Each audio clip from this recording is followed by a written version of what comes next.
Stand by. The program will begin soon. I don't know why I'm talking about this.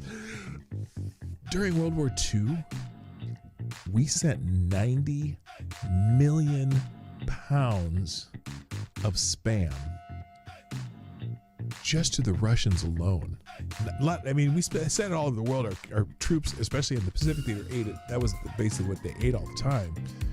90 million pounds to the Russians. Apparently in like the 50s, Nikita Khrushchev said, you know, if they hadn't sent us all this spam, they might not have been able to feed their troops during World War II. So a little weird canned kind of ham pork product, canned meat, may have won World War II.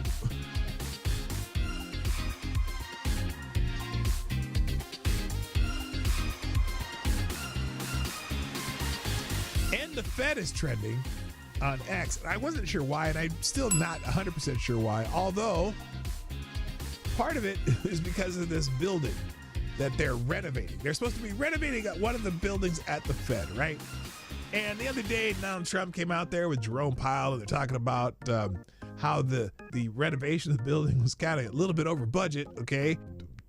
First of all, listen, the numbers on this are crazy. They wanted $2.something billion to renovate a building at the Fed. $2.1 billion. Well, this is $2.5 billion, but they're over budget by over $1 billion for one building. They're over budget over $1 billion for one building. $1 billion friggin' dollars for one building. This isn't even for building a new building. It's for renovating a building. What the actual F are they doing?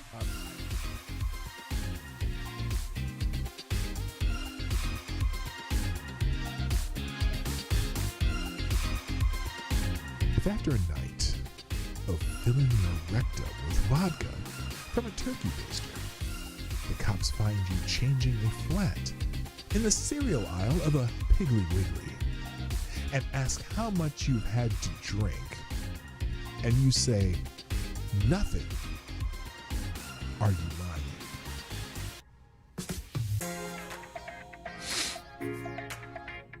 Well, no. Now, if they had been asking, have you been injecting? You'd have to say yes, but they said, have you been drinking? Well, no, absolutely. Yeah, Laura Sandhoop, absolutely not. In fact, you all can try to answer these questions. Stand by. The program will begin soon. A WNBA game got stopped in the middle of the game because one of the players lost their wig while they're playing, and they had to run off. And then some fan made fun of the player, and they had to run. And they kicked the fan out for making fun of a player losing the weave. Not the weave, it was a wig. Losing their wig.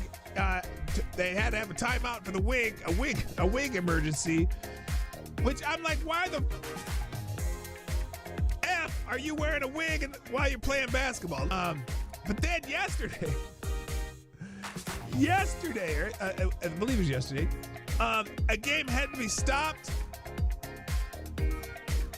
briefly because someone threw a big old green dildo on the floor. Someone threw a dildo out on the floor, out of the court. They had to stop the game. I don't know if they caught the person who sent the dildo, but the green dildo was on the court, and a good large number of the players had no idea what to do with something of that shape, but that's okay. It happened, and then someone made this t-shirt or this meme, pay us what you owe us, which has a dildo on it. So that was...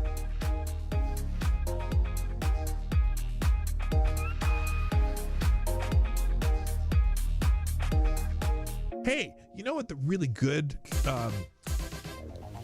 interrupt violence through community-based bystander training? Yeah, if the bystanders beat the fuck out of someone who's attacking somebody else, that would be great bystander training. They could send them to the MMA gym, you know, put them in an arm bar, smack them in the face a few times. Stop doing that bullshit. That would be the best community-based bystander training, but I don't think that's what he means. Anyway.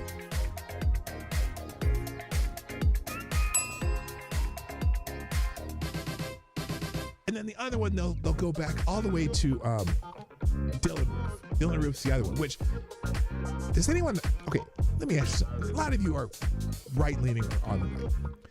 Is there anybody in this that you, anyone you know of? Is there anyone that you know of on the right who supports or supported Dylan Roof? Because I know everyone I can think of who's like, Dylan Roof, fuck that guy. He went out and murdered people in a church. Fuck that guy. But the left is like, oh, he was a right-wing extremist. Nah, he's a fucking asshole. Fuck that guy. Yeah, fuck Dylan Roof. Nobody gives a shit about Dylan Roof. Nobody claims him. Nobody wants him. He's an asshole. Okay? He's a little punk bitch asshole who killed a bunch of people in a church. Stand by. The program will begin soon.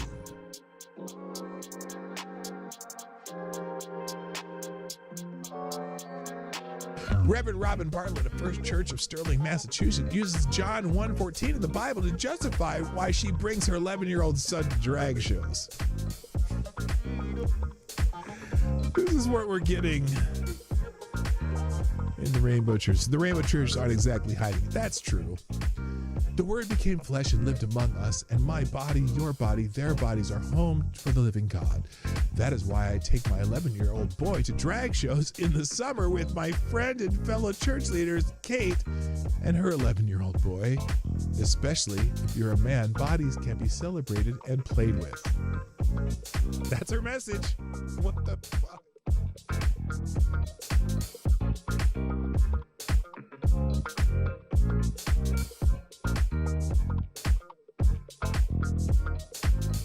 California wants to let someone that is not related to your child remove her from school, him or her, enroll her in any other school in the state, authorize any medical treatment, including mental health services and drugs, without the parent's notice and knowledge or consent. Can you see what that might be a problem? This is not fear-mongering. I'm not being hyperbolic. She warned these are unintended consequences, and it's terrifying. They're unconscionable, unavoidable. So that's one of the really bad California law that they're coming with. I can't believe. I'm just dumbfounded that they're doing it.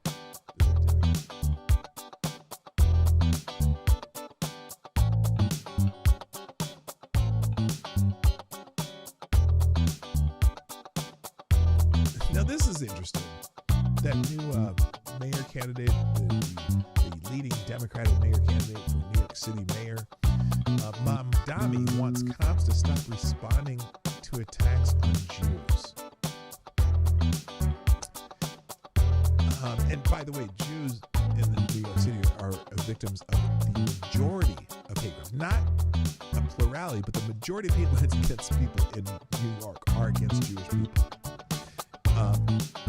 And especially religious hate crimes. Anyway, 345 hate crimes in New York City last year, more than all other minority groups combined, according to New York Police Department data. And Jewish crimes accounted for 54% of the 641 total hate crimes reported to police in the city in 2024. Since the beginning of the year, 60% of the 123 reported hate crimes have targeted Jews, according to the New York Police Department. Well, Zohran Mamdani, the radical Islamist and leftist terror supporter, has proposed that the New York Police Department not respond to hate crimes, instead that they be handled by social workers. Either this shifts resources away from responding to attacks on Jews and moves away from having law enforcement deal with those attacks, and instead has his political leftist allies deal with them by burying them.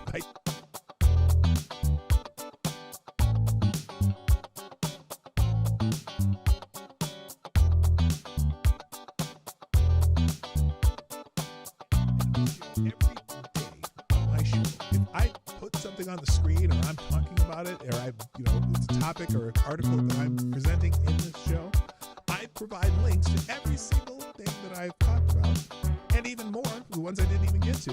I drop them in the chat at the end of the show, and also I drop them in the description. So if you want to find these articles, they will be in the links at the end of the show.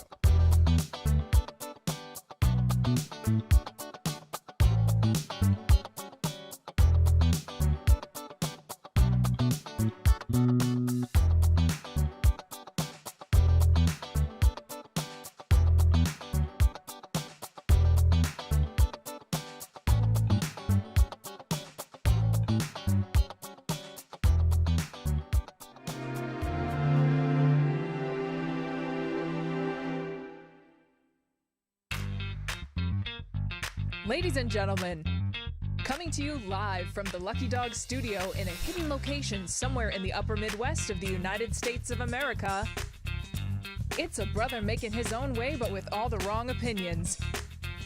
Welcome to the Morning Night Live with your host, the one and only PDawgKnight. Hey, how's everybody doing today? And happy Thanksgiving if I didn't catch you anywhere on the internet yesterday. Welcome to Morning Night Live. I'm your host, Marty, also known as PDawgKnight on the internet. Welcome back to the Dawg Knight Channel, where I'm feeling a lot better today. Look at this. Eyes are open. They're not red. I'm not coughing that much. I might cough a little, though, so let's just not get ahead of myself there. But, yeah, I'm feeling good. Had a lovely Thanksgiving. Boy, oh, boy, did we have a good time at my house. I mean, I cooked the entire Thanksgiving meal pretty much, except for the mashed potatoes and gravy, because Lady Boomer makes just amazing gravy. And then our friend brings her special stuffing that, I guess it's dressing since it's not actually stuffed in anything. But, oh, my gosh. We had an abundance of food at the table. I'm making a video of the spread. It was pretty amazing. And we had a great time, and it was, I had 14 people at my house. And we had enough food for everyone to not only eat, but also everyone had leftovers. It was fantastic. So there you go. And thank you for the super chat. Now, it says Stupidazo7653 with a $5 super chat. Thank you very much. I have no idea who you are because I don't know that name. And maybe you're just in an alt account or something, but thank you so much. The super chat says the reason why poultry doesn't need underwear is because their peckers are on their face. Oh my goodness. Why isn't that working? There we go. That's kind of a dad joke almost, or something like that. That's pretty good. Thank you. I appreciate that. That was funny. So anyway, as you can tell, I'm super late today. And not for a reason that's concerning to us, obviously. Because I actually got home from work at a decent time today. I probably could have been almost close to starting on time. But unfortunately, our dog is in bad shape. And so we're spending our morning determining if it's time to put him down. So, and it's probably going to happen this coming week. He's not doing well. Just while we're in the middle of cooking Thanksgiving dinner in the morning, he went outside and he's fine. He was all fine. He went outside and then he didn't come back to the door for a while. And we're like, finally I look outside and he's kind of just moping around out there. And he comes in and he just did not want to eat, didn't want to drink water, didn't want to do anything. And for the last 24 hours, he's just been not him.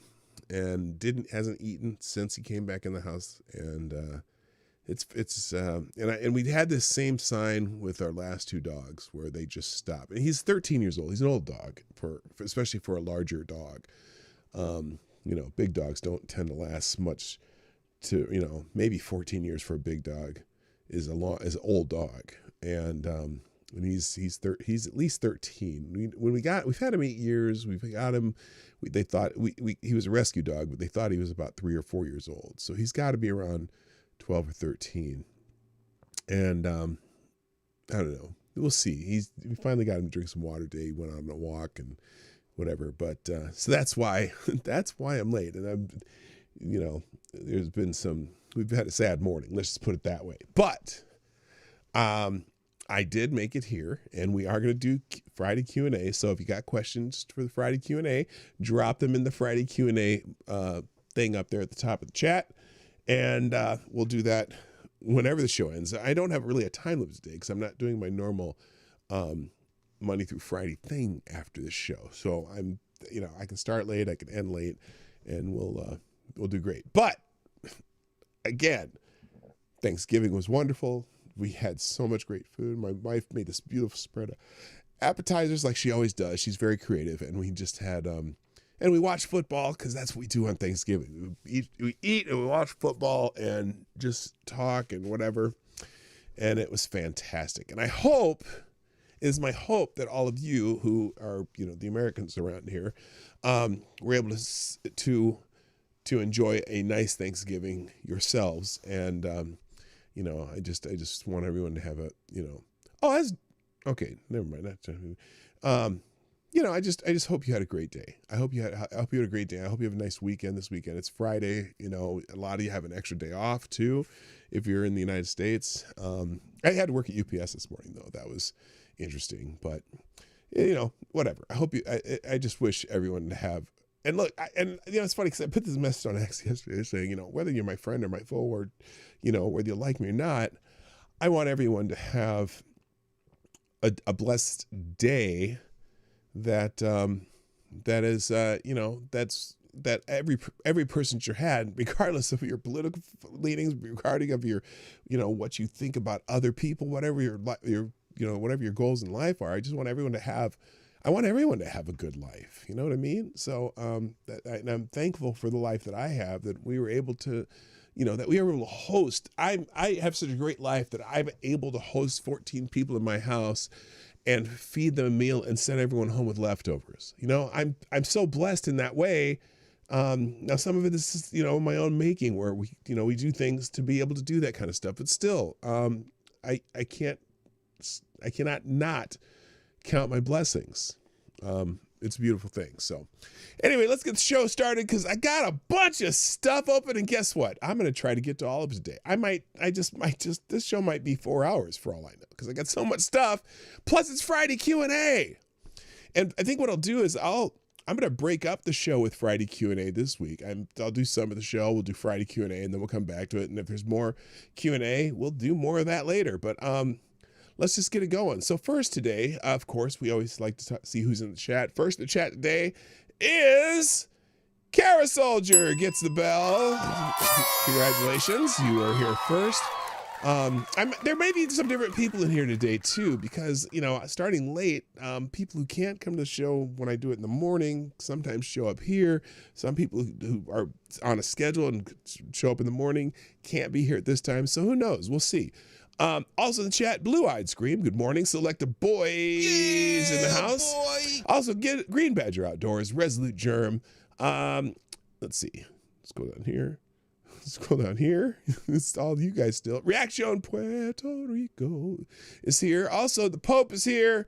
Yes, Pope Tyrannus III, the Blessed Lich, with the daily message of hope from not the Father, not the Son, but from the Holy Ghost, who says, blessings of the divine ghost. Question time. A saint, a sinner, and an atheist get to the pearly gates. Who gets in first? Answer. In the eyes of the gods, we are all equal, so they enter at the same time. That's deep. That's deep. Now look, well, no, I don't know. I was going to say something less profound than that. I'm just going to leave it alone. Okay, there you go. Good morning, Somnambule Nation. Congratulations. Who says congratulations on surviving your food comas? Yeah, if you had a food coma. It's funny though. 2 years ago when I had my hip surgery, from the day that I had my hip surgery until today, I changed my eating habits because I was really heavy when I got I'm still heavy now. I'm a big, huge human being. But, I was like 320 pounds when I had my hip surgery. And I from that day, I changed my eating habits. I only eat a couple times. Well, I eat less. I don't eat fewer times, but I eat less every time I eat. A lot of times we go out to restaurants, I'll save part of it and take it home. And I don't eat in the evening very often. And that first year after my surgery, I said my thing at Thanksgiving, I'm going to try a little bit of everything, but I'm going to do one plate and then a dessert. And I've stuck to that the last two Thanksgivings. So yesterday I had one plate. In fact, if you were following me on X, My friend Hotep Jesus always has this little rate your plate gag he does, or bit, I shouldn't say gag, bit that he does on X. And so I put the picture of my plate, and I had my one plate, and I didn't eat anymore, and I had one piece of pie. And I stuck to it. And I was plenty happy. And this morning, I didn't feel like I was going to have to drop a 14-pound. Never mind. I shouldn't say that out loud. That's gross. But you know what I'm saying? And I feel great. So I didn't have a food coma. In fact, after the meal, I watched football for another, couple hours. And then I went to bed early because I had to be at work early. But so that's, but yeah, sometimes you have that food coma because you eat so much that you're not used to eating that much. And all of a sudden your body's like, oh, I got to work this through. And then the tryptophan from the turkey kicks in and all that. But I didn't have that this year. Not even falling asleep in my chair. So anyway, yes, a 14-pound deuce. That was my point. Okay. Also, good morning. Okay, again, Stupid Ozzo 7653. What is your name in not at terms, by the way? Because I unfortunately I'm only seeing at names instead of the name that you put your on your account. Did you get a reverse replacement or a common? Are you talking about my hip replacement? I don't know what the name is. I just had a full hip replacement, whatever it is. And, so, instead of going in the front or going in the back, my doc went in through the side because I was such a big human being that they said it'd be easier and you have a better recovery, especially at my height too. And, I've had no problems with it ever since. So anyway, and also Old Guy Gamer, what's up? Nice to have you jumping in. That's good. It's good to see you. Yeah, tell people if you know people who are around during the day that, but not in the morning like I normally go. Let them know that we're live today. Share the stream, and in fact, some of you have already done that. Let's get that list going. Excuse me. People who have shared the stream already include. Let's go to notifications here. Oh, that's not the one I want to click. Anyway, thanks to the people who shared the stream this morning. That includes. I'm going to go down all the way to the bottom. Oh, isn't that cute? That's from Somnambule Nation. Hope you had a wonderful Thanksgiving and are feeling much better. I am. A little dog with a turkey head. Be careful not to walk around that dog with a knife.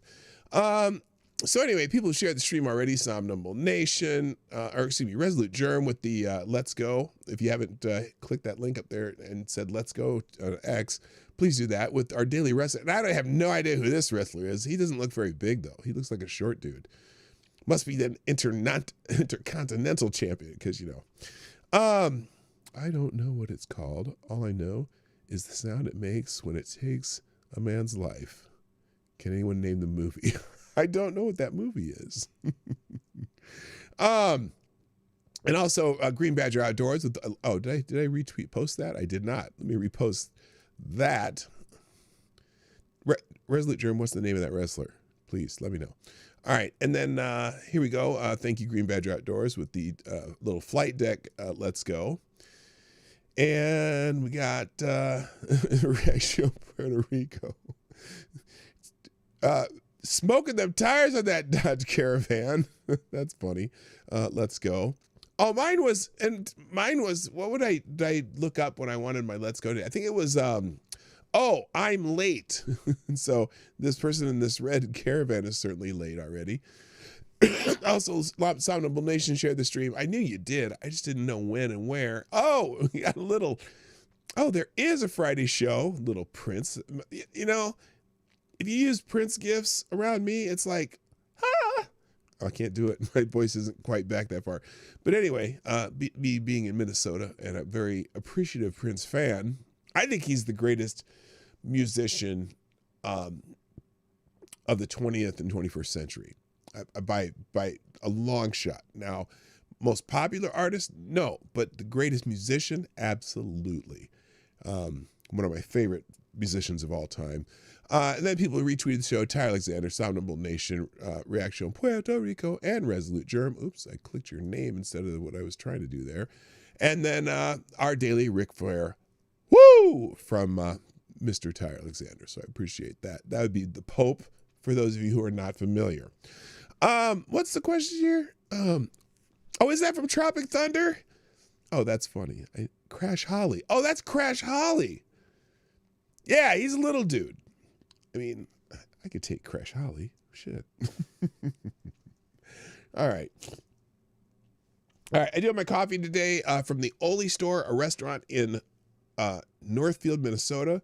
A lovely little restaurant down there that has they have really good caramel rolls there and a nice breakfast and whatnot. So yeah, I love me some Oli Store, and they call it the Oli Store because it's there's two colleges in Northfield, Minnesota. One of them is St. Olaf's College, and the other is Carleton College. And St. Olaf's known as the Olies. Like, I don't know if you know. By the way, put a 1 in the chat. Excuse me. If you're familiar with Oli and Lena jokes. Oli and Lena jokes. Okay. I'm just curious if you're familiar with those. Hello, Unacceptable Views. On my other favorite Canadian is in the house. Nice to have you here. All right. Let's get into some news and some stuff. First, the holiday of the day. Well, obviously it's Friday, so every Friday is Red Friday, where we say, remember everyone deployed. Now, this is kind of reddish. I always forget to wear red on Red Fridays, but we try to remember everyone deployed. That's what red stands for. Remember everyone deployed. And there you go. And it says here, good morning, friends of Patriots. Wake up and pray up and have an amazing Red Friday. If you have ever worn the uniform, thank you for your service. You are a hero. Please continue to pray for the National Guard troops gunned down in D.C. and their families. Quote of the day, beware of the old soldier, for there's a reason he's old. That's a great quote. And then this person says, veterans before illegals, America first. I can appreciate that sentiment. Avocados Diabli, good morning, sir. I see that you are here. And welcome, sir. Glad to have you here. Also, though, it's not just Red Friday, it's Black Friday. And so I was just curious what was going to pop up under the Black Friday stuff here. By the way, I'm going to get rid of the link. If you haven't shared the stream yet, well, then you are... I was going to say you're a loser, but you're not because you're here. If you're seeing this, you're not a loser because you're watching my show. What the hell did I just do? Oh, I didn't mean to do that. Well, there you go. I shared the link to my own place there. Here, unpin. That's what I want to do. Unpin that message. All right, Friday Q&A is still there. I didn't kill that. Good job, P-Dawg. I don't need to do a link to my own freaking channel, though. Let's get rid of that and come back over here. Where was I? I was on Black Friday, right? I was just curious what kind of things are going to show up on this Black Friday thing because it's trending. So let's start with the Black Friday memes. Okay. And I'm going to take this off the screen for a second because I want to, can I do this? I guess I can't. All right. Look at the bottom of the screen here because I'm going to reveal this meme slowly. So for Black Friday shoppers, so here it is. Wednesday the 27th, $499.99. Hold. Thursday the 28th, $499.99. Hold. Black Friday, $499.99 reduced from $799.99. You are the winner. Let's go. Oh, that's pretty funny. That's kind of how it is. Have you ever done that? Have you ever gone out and said, okay, let me go just look at the price of something a few days before Black Friday and see if this thing gets marked down. See if it gets marked down. And I've heard that there are some stores out there that do that. They'll have it priced already, some price, right? And then for the Black Friday, they'll put up, oh, this was this much, but it's now the same price it was you went and saw it 2 days ago. I'm just curious if that's ever actually happened to anybody. But yeah, I would never go out shopping on Black Friday. You know what the best time to shop during the Christmas season? By far. And I mean and look, when I moved to where I live, the closest mall to my house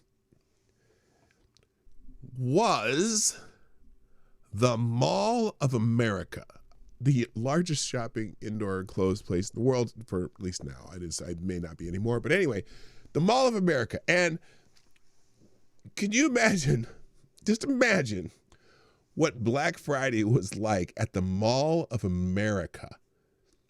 Insane. I didn't go anywhere near that part of town just because the traffic was so bad. And so the best time to shop from this day through the end of December is Monday morning at 10 a.m. If you go to stores, because look, you go there on the weekends, you're screwed. Because Black Friday and every weekend between now and Black Friday, you're screwed. I of course, now Amazon makes things better. But go Monday morning on any day in December, and you can get in, get out. There won't be a lot of people. Like some of these Black Friday deals, they go through Monday. No one goes on Monday morning because everyone went Friday, Saturday, and Sunday. If you do all your shopping at like 10 a.m. on Mondays, it's simple. It's so simple. So that's what I used to always do. I'd go up to the Mall of America on Monday morning. There'd be nobody there. And by 2 o'clock in the afternoon, it'd be packed again. But that literally from 10 to 2 a.m. or 2 p.m. is simple. What? December 26th? That's a good day. Yeah, Boxing Day or December 26th, too, like the day after Christmas, for those of you who don't know what Boxing Day is. Which I always wondered how they came up with Boxing Day for that. Because it used to be when it was like when the rich people would box up all their stuff that they really didn't want and they'd give it to the servants and some shit. But I don't know. I don't know the truth behind Boxing Day. There's so many different stories about what it is. But yeah, the day after Christmas is a good day to buy stuff too. But it's also one of those days everyone knows it's a good day. And a lot of people get that day after Christmas off. And so the malls and shit or stores are all packed again. But yeah, anyway, Monday mornings are the greatest. If you need to get something and you need to get it quick and you don't like shopping, Monday morning. So, best time to buy electronics is the week after CES. It's when all the new stuff is announced and released. What's CES? Oh, the Consumer Electronics Show. Oh, okay, gotcha. Oh yeah, you buy the last version.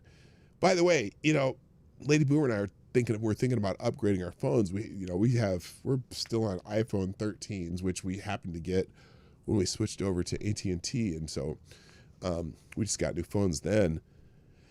But I don't want to get the iPhone 17 because I heard it's the case is not good. Even if you put a cover on it, it's not good. So we don't want to get them. The 8x zoom excites me, but we're not those iPhone upgrade people. Like the last one we had before the 13 was might have been a 7. Oh no, we had the Samsung Note 9, which I'd had for 4 years. And then we switched to iPhones 5 years ago or whatever. And I still have the same damn phone. And the reason I don't want to get rid of it anyway. It's 2 terabytes of memory. I don't want to get rid of that phone. Anyway, what was my point? What the fuck was my point? Oh, Consumer Electronics Show. Yeah, if you buy after the Consumer Electronics Show, you buy the just prior model of whatever it is you're buying, and you get a great deal on it. It's still pretty good stuff. Why buy the new shit? It's cost too much. All right. Enough about shopping. Oh wait, no, it's not enough about shopping because the other thing I wanted to bring up as far as, it's normally I talk about holidays right now. But also tomorrow, I think tomorrow is important too. Small Business Saturday. And, go to a local business and patronize your local businesses tomorrow. I was on TikTok or Instagram Reels or some shit. And there was a gal in New Ulm, Minnesota, which is about 90 minutes from here. And she had made a little video about how, she opened this little local coffee shop. And I'd been to this local coffee shop when we were in New Ulm, so that's where I remembered it. And she said, she has this local coffee shop. And apparently someone is opening a Scooters in town. Now, if you're not familiar with Scooters is a little drive-through coffee place that's the company that's based out of Nebraska. Think Starbucks or whatever, the big chain coffee stores. But they put up these little drive-through coffee places all over the place. And she's like, it's like, it's not like there's going to be this kumbaya. We all want all the businesses to succeed. But then it's like, I would much rather, if I'm going, like when we go to towns and we always go to something that's totally local. We don't go to we don't go to fast food. We go to a little diner that's on the corner in the downtown. Or we're not going to go to a Starbucks. We're going to go to, some local coffee store. And I think it's important to do that. When you travel, go find something that's unique to where you are. It's funny when we were in Spain for that wedding. There were a lot of Burger Kings in Spain, and I was like, and Burger Kings and KFCs were huge in Spain for some reason, and I wouldn't have been caught. Oh, and there was some McDonald's too, but there were a lot of Burger Kings where we were. We were in Malaga, and I was like, I wouldn't be caught dead in a Burger King in Malaga, Spain. I'm sorry. I'm here to try some local shit. I don't want to eat Burger King while I'm in Spain. That'd be dumb. Anyway. All right. Samsung makes the displays for iPhones. They're a version behind. I realize that. I do realize that. The only reason that we like the iPhones, because we switched from Samsung to iPhones. I love, what is it when you airdropping stuff? We airdrop stuff constantly, and all of their app stuff just has always worked better. Now I don't know if that's improved, and we had usually the one at the top of the line Samsungs when we had them, but just some of the functionality of the iPhones ended up working better, and we had other people in our family, so you can airdrop stuff back and forth, and you can just the wallet system was better, and so we like it. But I loved my Samsung phones. I know they're always a little step ahead on camera quality, even though now the same camera people make the same stuff for both of them.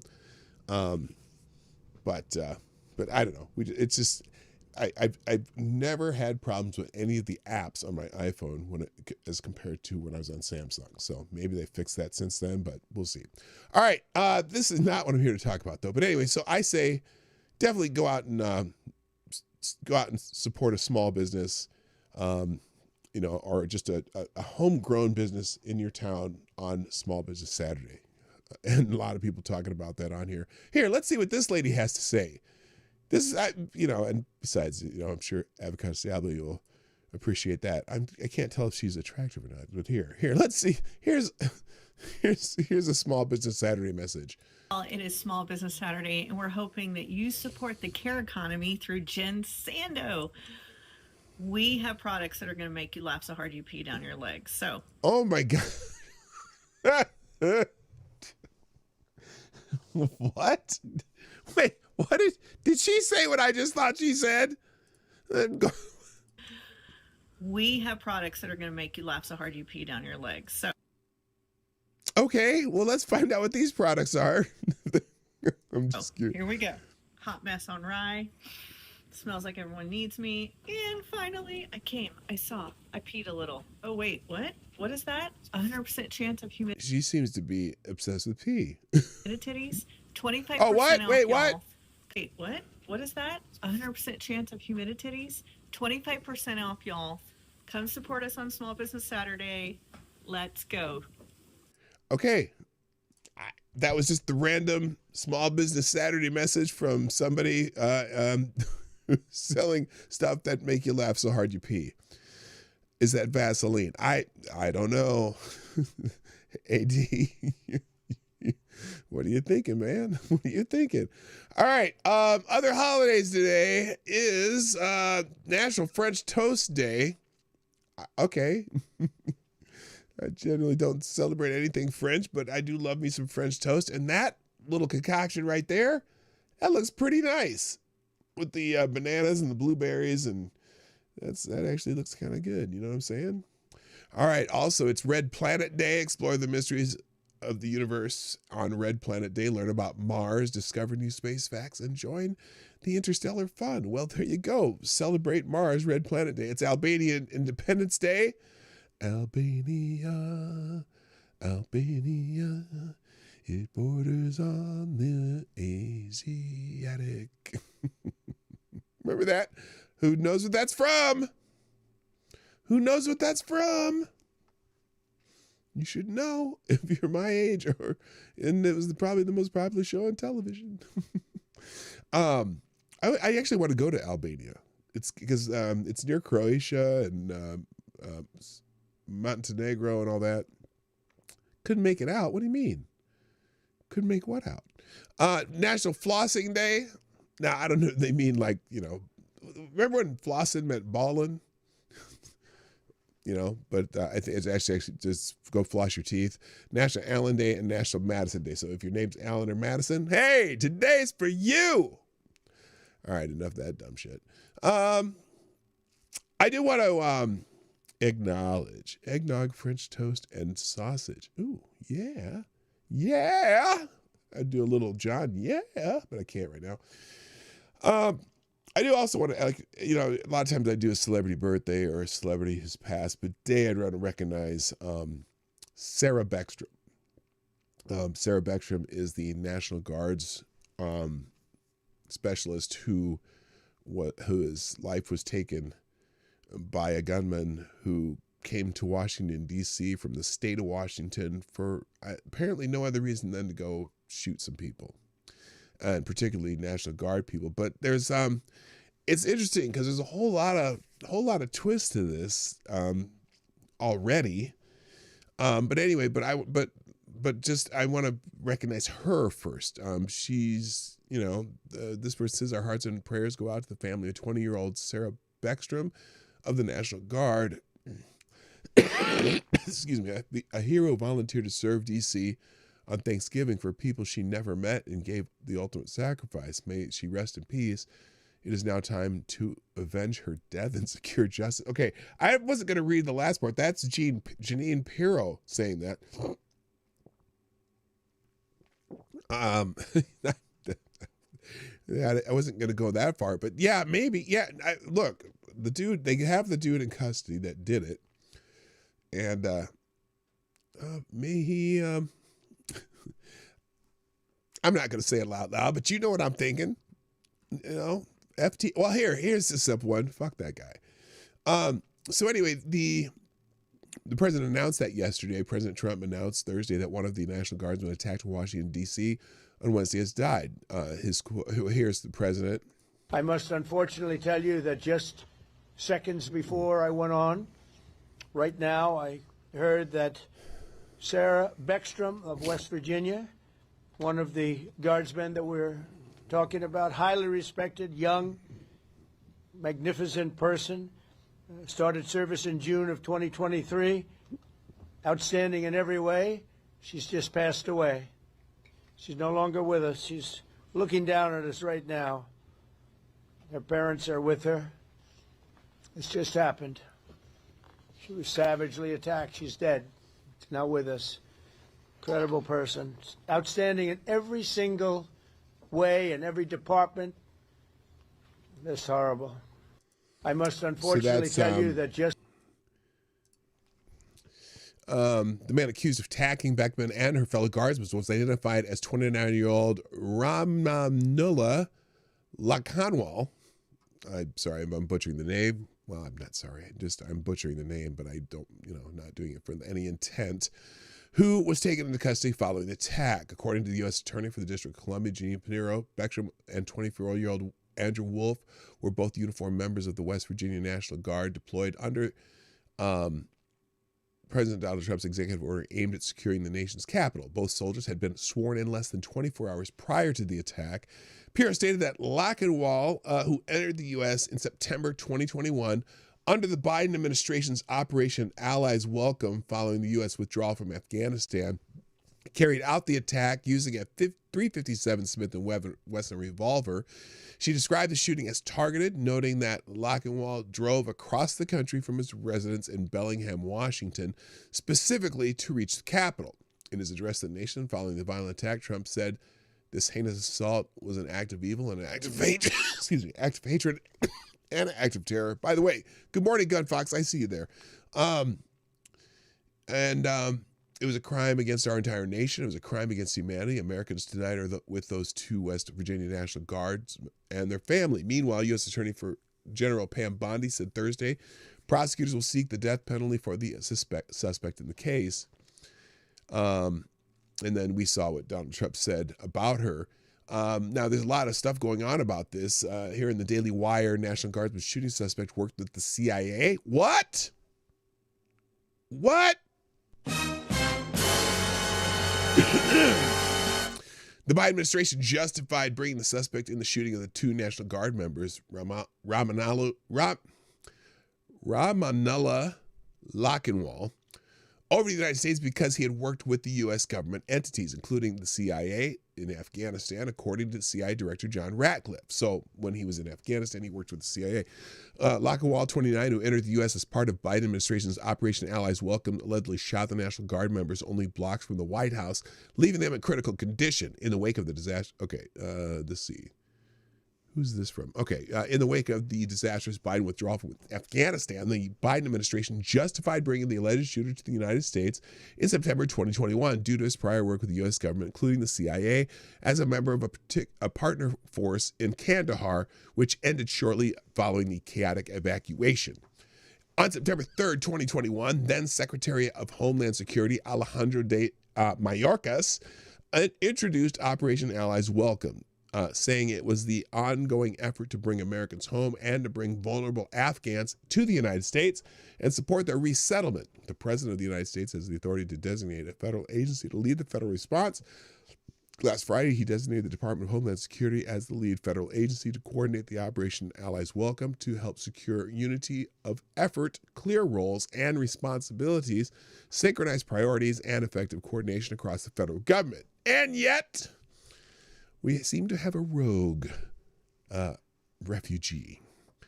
Let me continue some other BS here. But yeah, he just said just more gobbledygook of why we have a moral imperative to bring them over. So that's part of the news. Now also, allegedly, he also had shouted "Allahu Akbar" when he shot the guard members. Allegedly is not a strong reason to write this article, but the alleged attacker who shot 2 National Guard members in Washington, D.C. on Wednesday reportedly yelled "Allahu Akbar" at some point during the attack. According to Julio Rosas, Fox News correspondent Brooke Taylor noted, law enforcement sources tell me the shooter who shot 2 National Guard members in D.C. is an illegal migrant from Afghan? No.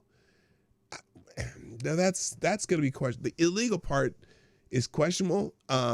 Whether or not he should have been here or not, that's also questionable, though.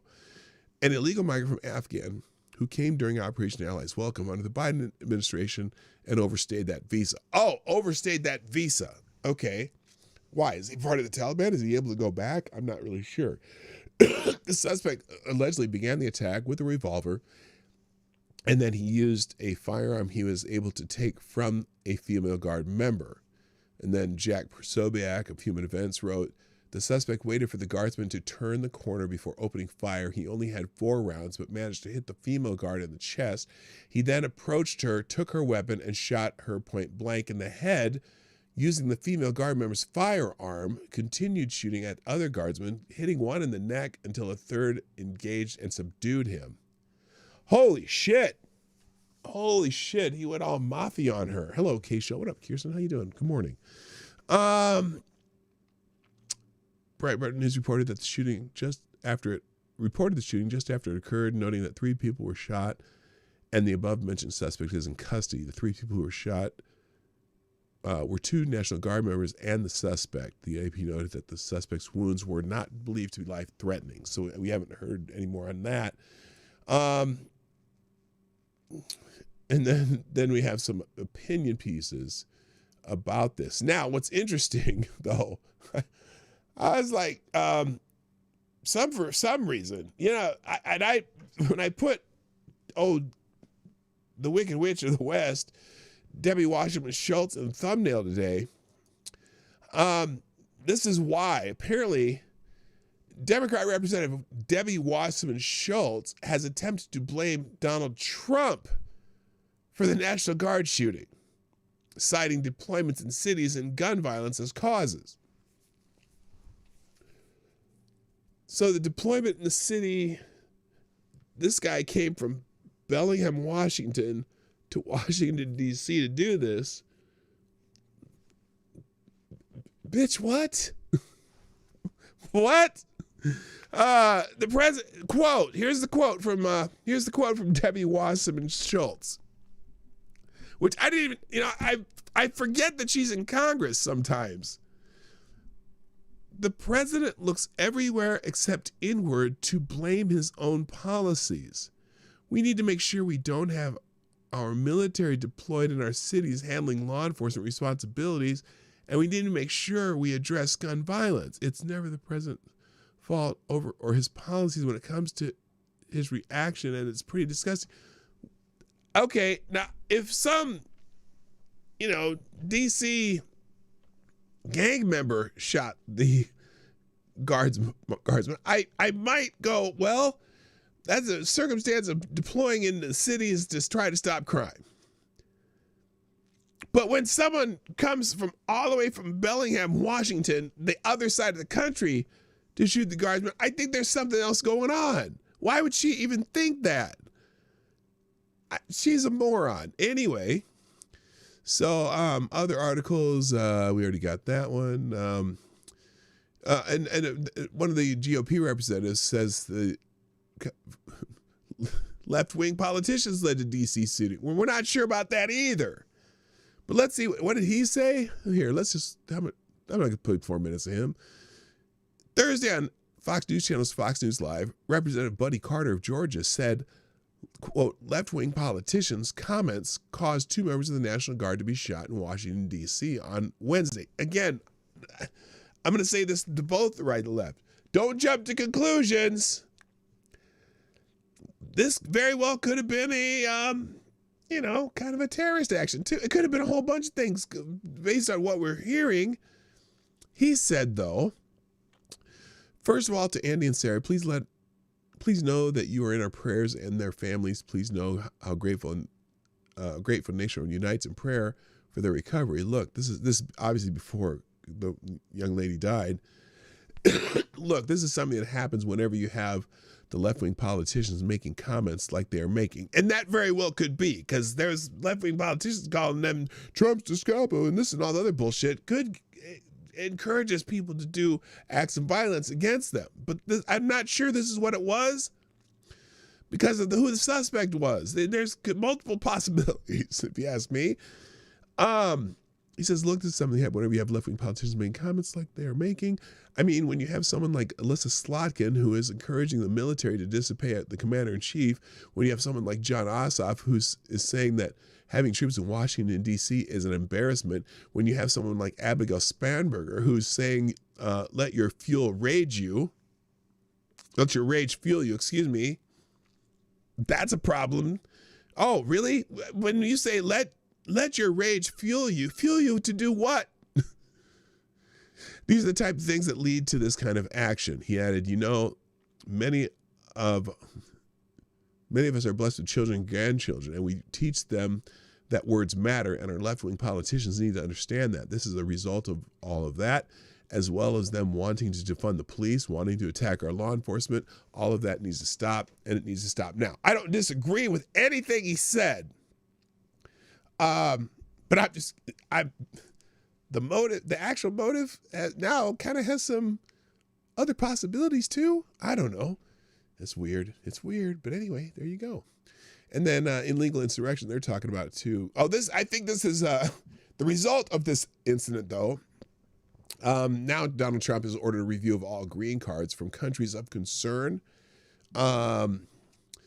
U.S. Citizenship and Immigration Services, USCIS, Director Joseph B. Edlow, his announced that President Donald Trump ordered him to begin a full-scale, rigorous re-examination of all green cards from countries of concern.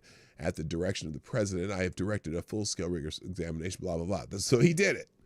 Trump already said his administration would examine everyone who came into the U.S. from Afghanistan under former President Joe Biden. These moves stem from the shootings of the 2 National Guardsmen. Suspect is an Afghan national, Mr. Lakanwal. I'm not going to say his first name again. Who had come to the U.S. under Operation Allies Welcome during the Biden administration following a disastrous withdrawal. The protection of this country and the American people remains paramount, and the American people will not bear the cost of the prior administration's reckless resettlement policies, added Ed Lowe. America's safety is not negotiable. Well, I hope he's right. The protection of this country and the American people remains paramount, and the American people will not bear the cost of the prior administration's reckless resettlement policies. And then he also gave a list of the countries concerned. There was a list from 2023. Imagine these countries will be on the list, which included Burma, China, Cuba, the People's Republic of China, Cuba, Eritrea. How do you say Eritrea? Someone put a phonetic spelling of that country. Iran, Korea, North Korea. Again, and by the way, we know that the Democratic People's Republic of North Korea is a democracy because their name is the Democratic People's Republic of North Korea. That's how it worked, right? That's how it works, kind of. Also, excuse me, Nicaragua, Pakistan, Russia, Saudi Arabia, Tajikistan, and Turkmenistan, to name a few. Eritrea. Okay, thank you. Eritrea. I always say that wrong. I see it and I go, Mike, oh, you were here, Mike. Okay. Anyone else show up that I haven't said hi to yet? Just curious. Is Attack Alpaca here? I haven't seen. Anyway, hello, everybody. All right. So that's the full rundown on that story.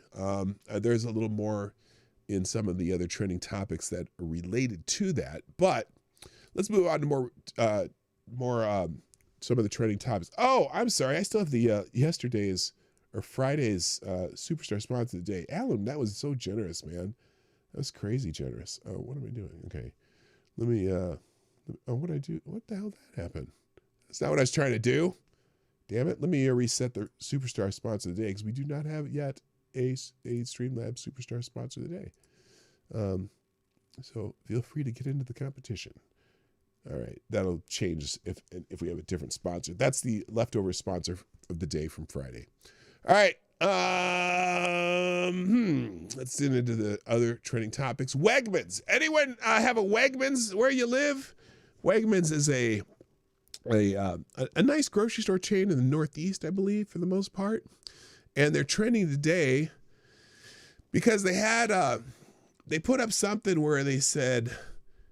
Shoppers were stunned by how much the Thanksgiving trays cost at Wegmans this year. Shoppers stunned by $42 Wegmans Thanksgiving trays. Now, this is interesting because this year's Thanksgiving meal that I prepared cost significantly less than it cost me last year. We made the same stuff, but almost like most of the things that we bought were cheaper than the year before. For example, my turkey, the year before I paid like $2.29 a pound for a turkey, and this year I paid 98 cents a pound. Milk was cheaper. What else do we need? The cheeses we bought, everything was just cheaper. There was a couple things that were probably more expensive, but overall the meal was less. And so these people are talking about a video from before Thanksgiving showed a large trays of macaroni and cheese, butternut squash, and stuffing priced at $42 each, designed to serve 8 to 10 people. Some highlighted the premium of Wegmans' quality ingredients and preparation labor in this high-end chain, while others saw the cost as too steep amid easing grocery prices. Follow-up clips revealed similar tags on cookie trays, shrimp cocktail, and cheese platters, reflecting the trade-off between convenience for busy hosts and the splurge it demands. A traditional Thanksgiving dinner for 10 now averages $55 to $60 nationally, the lowest in years, thanks to cheaper turkey. So, look, we don't buy anything prepared on Thanksgiving. we don't that everything we did from scratch. In fact, here, all right, since we're talking about Thanksgiving, hold up a second. Hold up. Hey, let me show you what we did at home. Where is there it is. I'm trying to find, I'm gonna show you, because I did a little video of the spread. And we're in the photos. Where's the video? Where's that video? Is this one? Is this it? Oh, I think this is it. All right, here's I'm just showing off a little bit here. I wonder if I can expand this. I can expand this. All right, so this is everything here you see is we put together a cut or whatever ourselves. Here we go. So these are the appetizers my wife put out. Just fantastic looking stuff. You got the vegetable tea. Nobody touched the vegetables though. That was kind of over there. I got some corn casserole, and that's the sweet potatoes and some mac and cheese, and I made all that shit. There's the pies.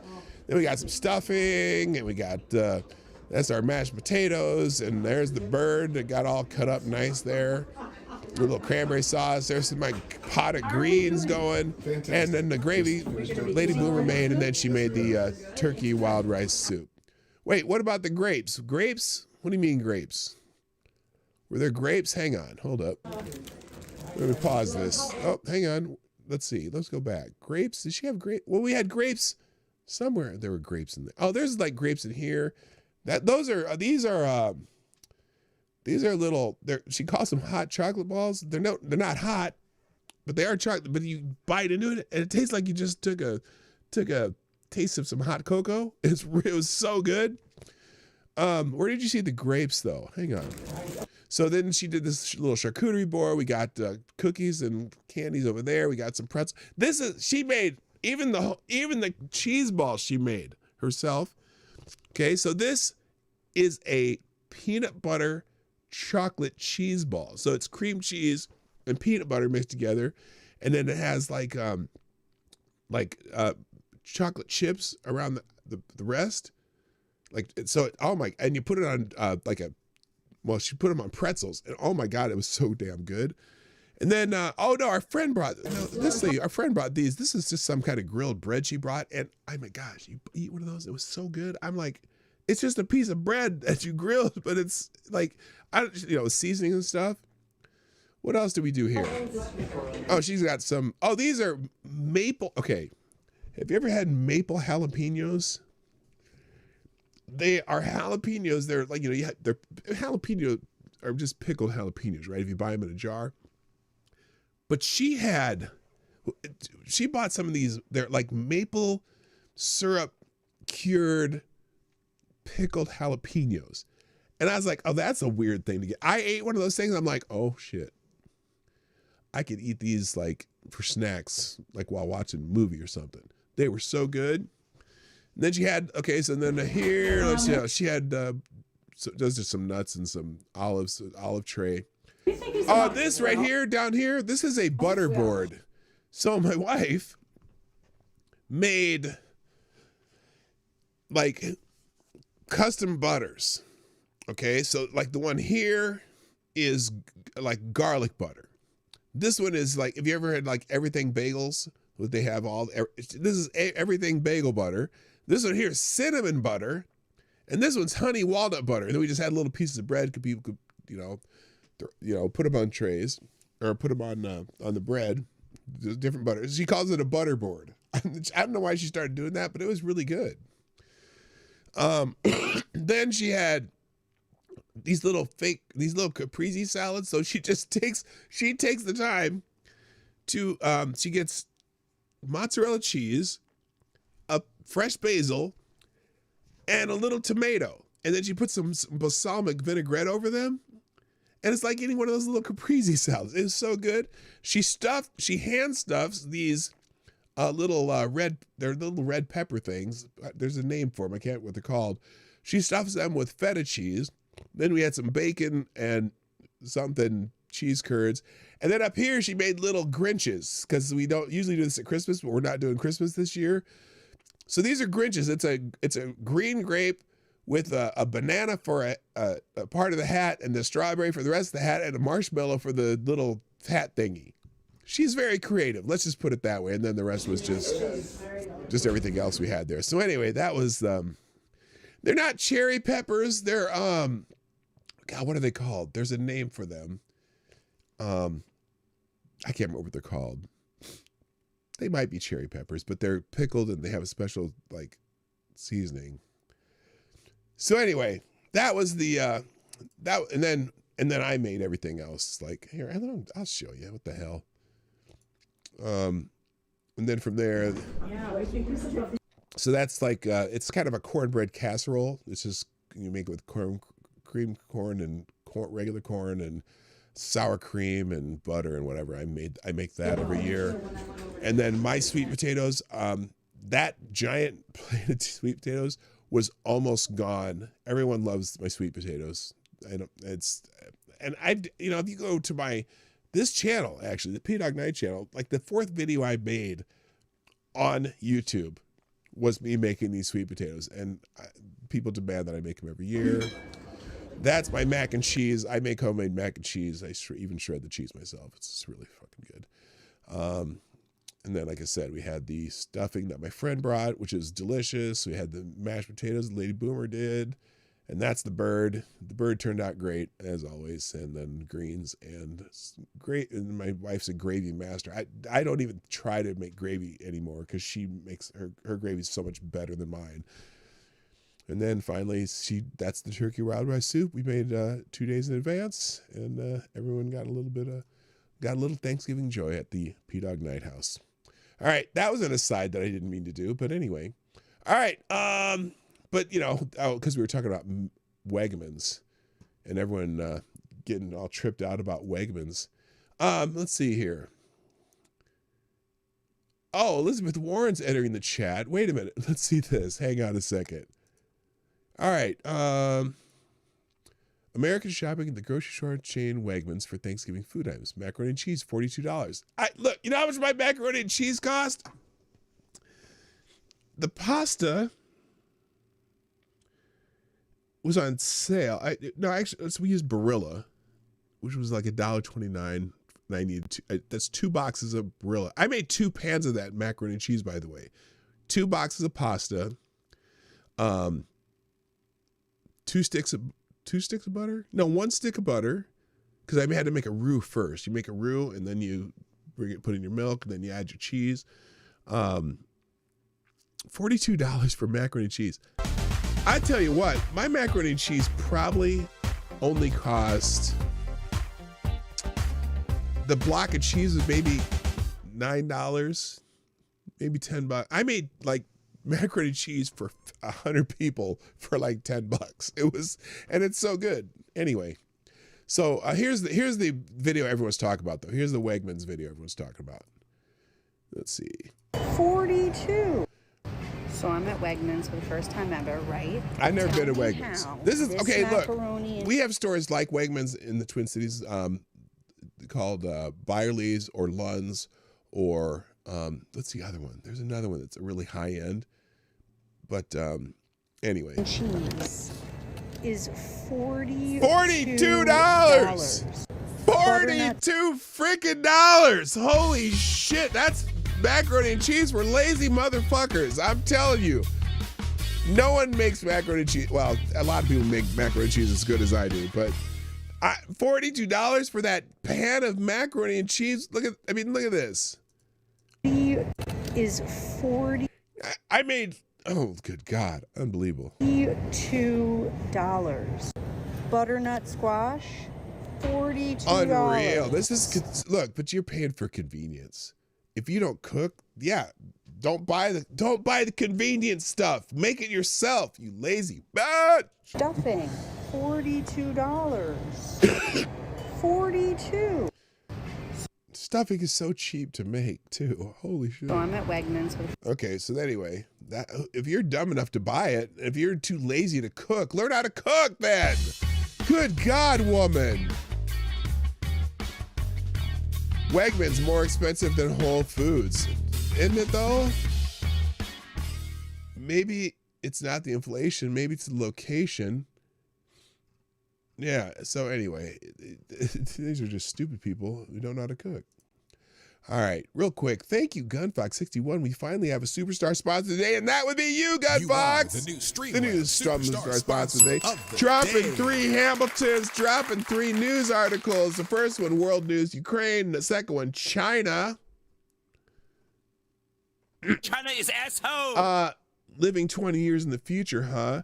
And interesting, are they allies? All right, well, let's go ahead and hijack the show. I got all day. I don't even have a time limit today, so we're gonna keep going. Oh, wait a minute. Here's another one. Wait, before though, here's another one. Someone bitching about Wegmans. Hold up. Let's see. Here's another one bitching about Wegmans. So apparently, once that dropped, everyone started doing their Wegman stories. That's how good the economy is doing. So I wanted to give you a little a take on what we got here for dessert at the Wegmans. Let me spin it around. You can get a tray of Italian cookies. It's not too big, maybe the size of my hand.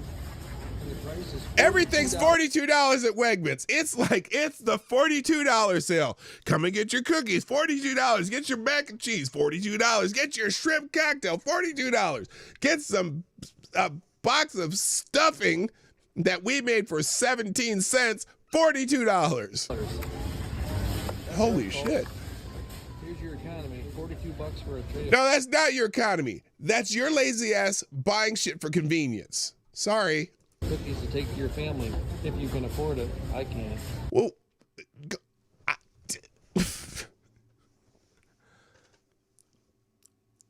my whole bird was only my 24-pound bird was $23.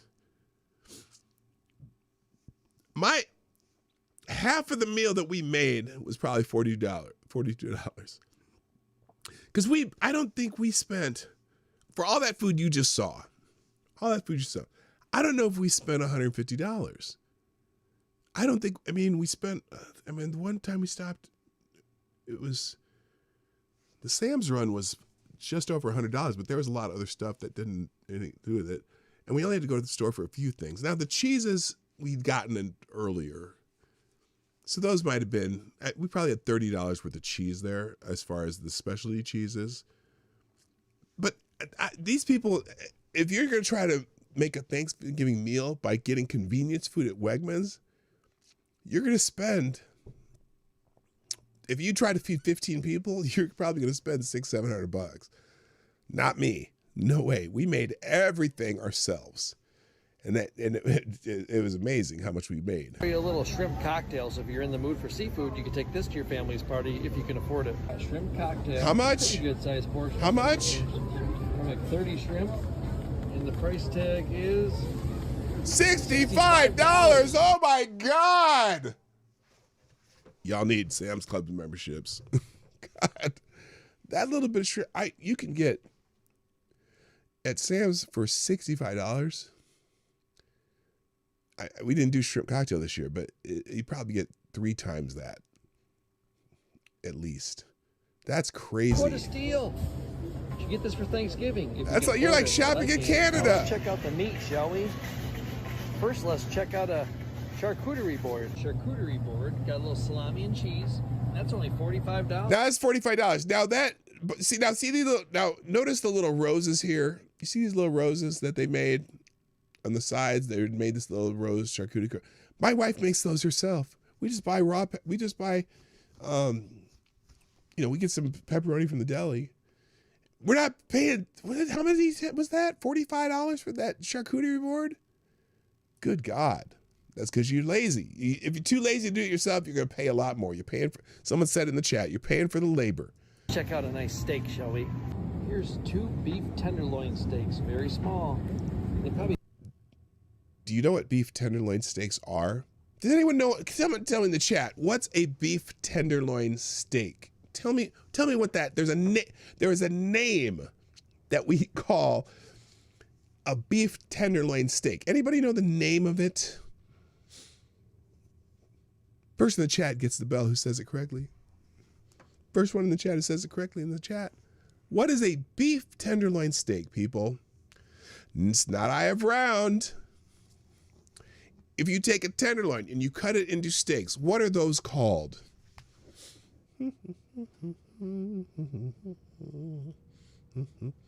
Not ribeye. Tenderloin steak is ding, ding, ding, ding. Filet mignon. Thank you, Stupidazo. That's filet mignon. So that's the most expensive cut of meat. Ribeye is usually the second most expensive.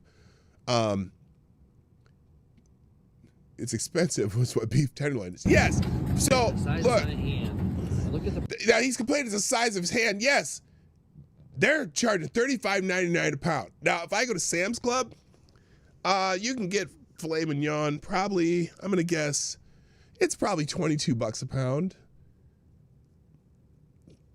And again, beef is super high this year because there was some shortage of cattle issue. Now, when we say shortage, we don't mean like more than 10%. But if 10% of cattle are short, you're short 10% of the cattle stock, then it's going to affect prices. But it has nothing, But who's buying filet mignons for Thanksgiving anyway? I got a turkey for less than $1 a pound. I fed 14 people with one bird, including the leftovers we sent home with everybody. So price for 2 baby steaks, $34. But baby steaks, filet mignons are always small, and they're expensive. And it's only $35.99 a pound. Great deal.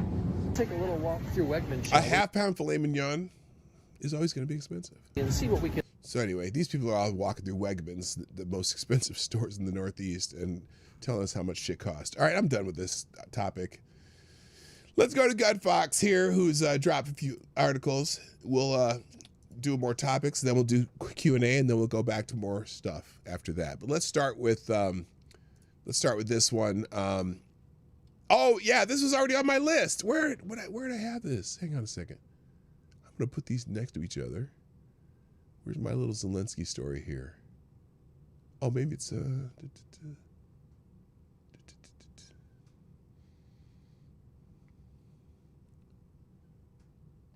well, I don't know where it is. All right, well, we'll start here. Here's the first article that Gunfox sent me. Thank you again, Gunfox. I appreciate you doing this, and I appreciate you supporting the channel. It really helps a lot.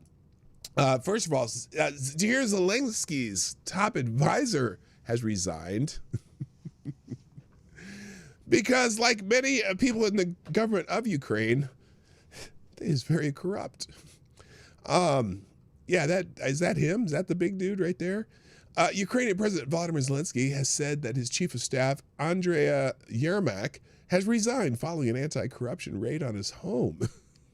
This is great.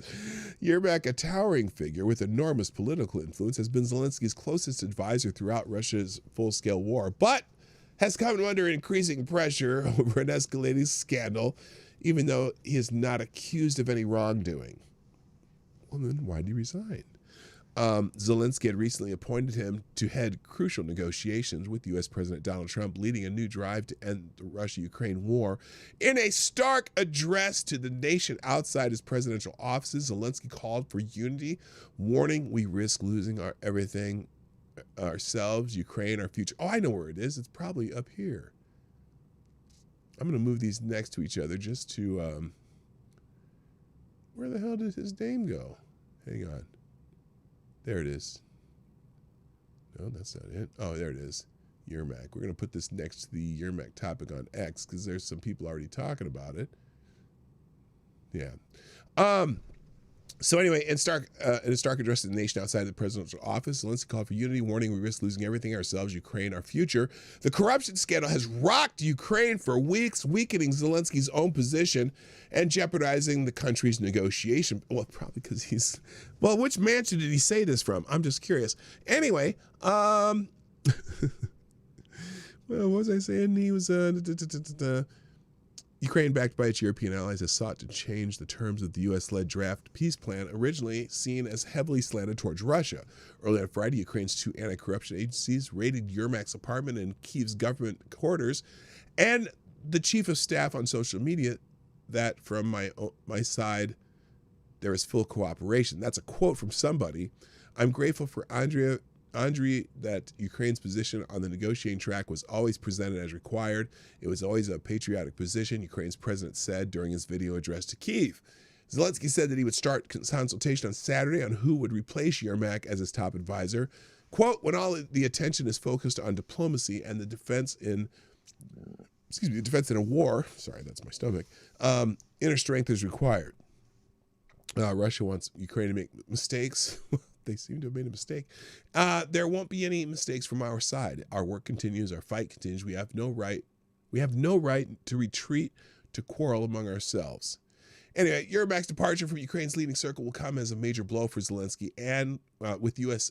Army Secretary Dan Driscoll due to arrive in Kyiv by the end of this week as part of Trump's draft peace plan. U.S. officials are heading to Moscow next week, and Russia's Vladimir Putin said on Friday he backed a Hungarian offer to host a Trump-Putin summit in Budapest. And then Putin has continued to promote Russia's maximalist demands to bring an end to the war. He claimed on Thursday that Russian forces had the initiative on the battlefield and the fighting would only end when Ukraine troops withdrew from the entire eastern Donbas region, including several strategically important cities under Ukrainian control. If they don't withdraw, we'll achieve this by force of arms, Putin said. So that's a threat. But the idea that this guy is, they have a little corruption problem, shocker! In Ukraine, corruption? No way! No way! So anyway, here's how X is taking it. Today's searches revealed that the head of the office of the president of Ukraine is connected to the Dynasty Cooperative, one of the Ukrainian government money laundering channels. The trail of the conspiracy has uncovered through records from the office of Timur Mindich, a defendant in the Midas case. Mindich fled the country on the morning of November 10th before the searches began. Many called him Zelensky's wallet, which just makes you wonder how much money is Zelensky getting during this. Hello, Darren Root, by the way. I see you there. Did I say hi to you, Gun Fox? Hi, brother. Thank you for I appreciate the love up here. All right. So anyway, here's another one. And here we go. Zelensky is done. Anti-corruption authorities raided Zelensky's offices in Kyiv, along with his right-hand man, the chief of staff to the president, Andriy Yermak, who's often seen as Ukraine's second most powerful man. Peace is imminent between Russia and Ukraine. Well, we'll see. We'll watch this report, then we're going to move on. Here's a report from somewhere. Looks like, from Good Morning America. What? The U.S. and Russia are preparing for more high-stakes talks on the war in Ukraine. An anti-corruption scandal has broken wide open involving a close aide to Ukraine's President Zelensky. Our chief foreign correspondent, Ian Pannell, has the latest from eastern Ukraine. Good morning, Ian. Yeah, good morning, Rebecca. That's right. Anti-corruption investigators raiding the home and offices of Andriy Yermak. He's the head of President Zelensky's office. He's also a hugely powerful, influential and divisive figure in Ukraine. He is, in effect, Zelensky's right-hand man, and he's leading negotiations with the U.S. in these peace talks. Ukraine has been consumed, as you say, by this massive corruption scandal in the energy sector that's implicated a former close business partner of Zelensky and seen the resignation of 2 government ministers. And honestly, the timing couldn't be worse, because you have senior U.S. officials heading to Moscow and to Kyiv in the next few days as part of this push by President Trump to get a deal to end the war. In an interview published Thursday, Yermak actually ruled out conceding any Ukrainian territory in talks, and in a hardline speech, Vladimir Putin overnight ruling out a ceasefire unless Ukrainian forces withdraw, and saying it's pointless signing anything with Zelensky because he lacks legitimacy. And of course, all of this leaves the chances of a rapid end to this war looking remote. The U.S. and Russia, which are preparing. Well, those are not good signs, people. Those are not good signs. All right, let's move on. Here's another Gun Fox article here. Thank you, sir, again. And what's this? China is asshole. Living 20 years in the future, hey? Okay, well, here's the article here. 8 more arrested over fire in Hong Kong that killed at least 128 people. Now, Hong Kong and China are still kind of different things, but they're kind of the same thing. But you know what I'm saying. At least 128 people are known to have died in a devastating fire that engulfed multiple high-rise buildings in Hong Kong. 8 people have been arrested on suspicion of corruption over the renovation works that the blocks had been undergoing before the fire. 3 others were detained earlier on manslaughter charges. The cause of the fire remains unclear, though officials said that polystyrene and protective netting placed on the outside of the windows facilitated its spread. A further 79 people were injured in the blaze, the city's deadliest in more than 70 years. Dozens remain missing. Police went into the buildings to start gathering evidence after authorities said an investigation would take place over the next 3 to 4 weeks. Independent Commission Against Corruption said that those arrested in the corruption probe on Friday included directors at an engineering company and scaffolding subcontractors. Some 2,300 plus firefighters worked to bring the fire under control after it spread across 7 of Wang Fuk courts. 8 apartment blocks. I'm sorry, I was not expecting Wang Fuk Court. That's right next to OnlyFans Plaza. Anyway, firefighters' efforts have now ceased. The fire was fully extinguished by 10:18 local time. That's 2 in the afternoon, or 10 morning. That's AM. On Friday, the fire department said in a news conference, it also said 89 bodies have yet to be identified. So wait a minute. It says 128 people known to be dead. And 16 bodies remain inside the buildings. Meanwhile, crowds have been gathering at a nearby community hall that has been open to families looking for missing loved ones. Relatives are being asked to help with the identification process by bringing in family photos.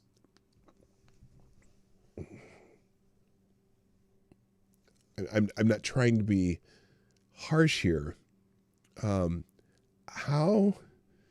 do you identify people that are burned by family photos? Maybe I'm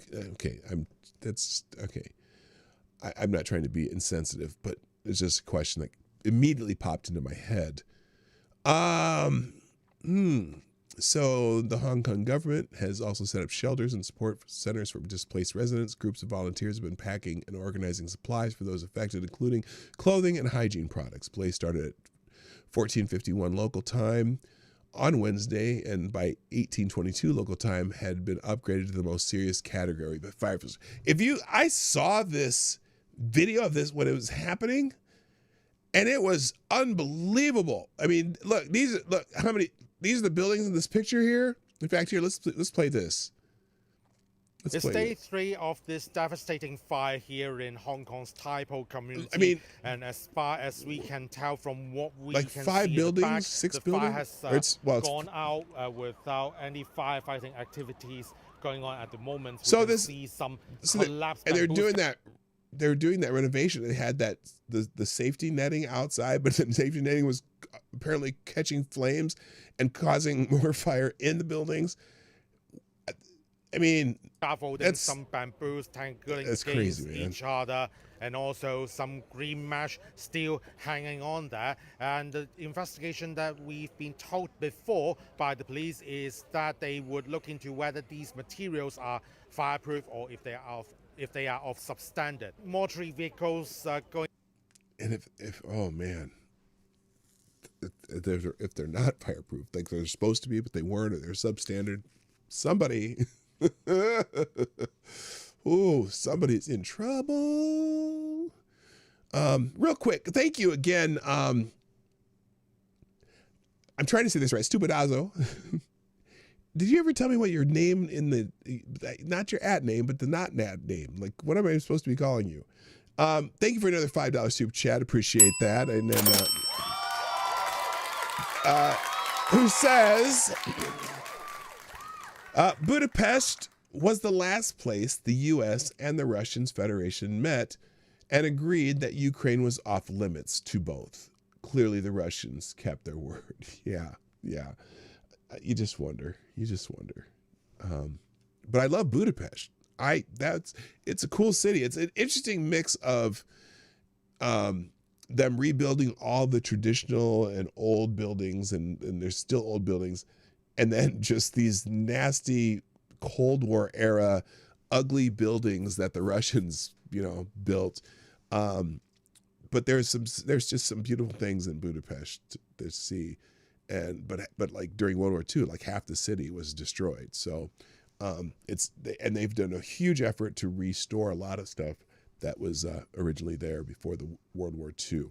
Anyway, back to this article. In and out of the area this morning, which suggests that the death toll might not hold. It might sadly go further up, given the severity of the fire. So many people are still missing, and the government has set up a temporary center, crazy, not exactly a makeshift morgue, but it's a center where residents can go and try to identify if anyone deceased are their loved ones through different photos. There are very solemn scenes over there with many people just don't know what to do or feeling completely breakdown emotion. Why am I being forced to look up his nostrils? Yeah, because I think they're trying to show the buildings at the same time. Now, he has a microphone, so you'd think they would just back it up like this, and then you can see the buildings up here, but no, they got it just like this. Just like, what are they doing? I don't get it. Yeah, anyway, I don't need to play the rest of it. It's a sad scene. And I remember when there was video of this on X when it was going on, and I'm like, holy shit, look at all that. That's like all these buildings are on fire at the same time. It was wild. Anyway, so there you go. That's the second article Gunfox gave me. And the third article, after dropping another Hamilton, also has to do with Hungary. Speaking of Budapest, apparently Hungary's Orban defies EU partners and meets Putin again in Moscow.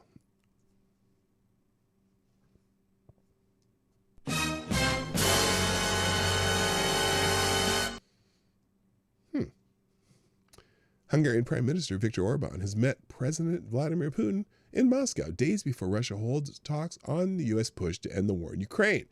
Orban is seen as one of Putin's closest allies in Europe, and he has consistently angered his NATO and EU allies by undermining solidarity against Russia. We are aware of your balanced position on the situation in Ukraine, Putin told Orban in remarks carried by Russian state TV. Putin also thanked the Hungarian Prime Minister for proposing Budapest as a potential venue for a Russia-U.S. summit with President Donald Trump.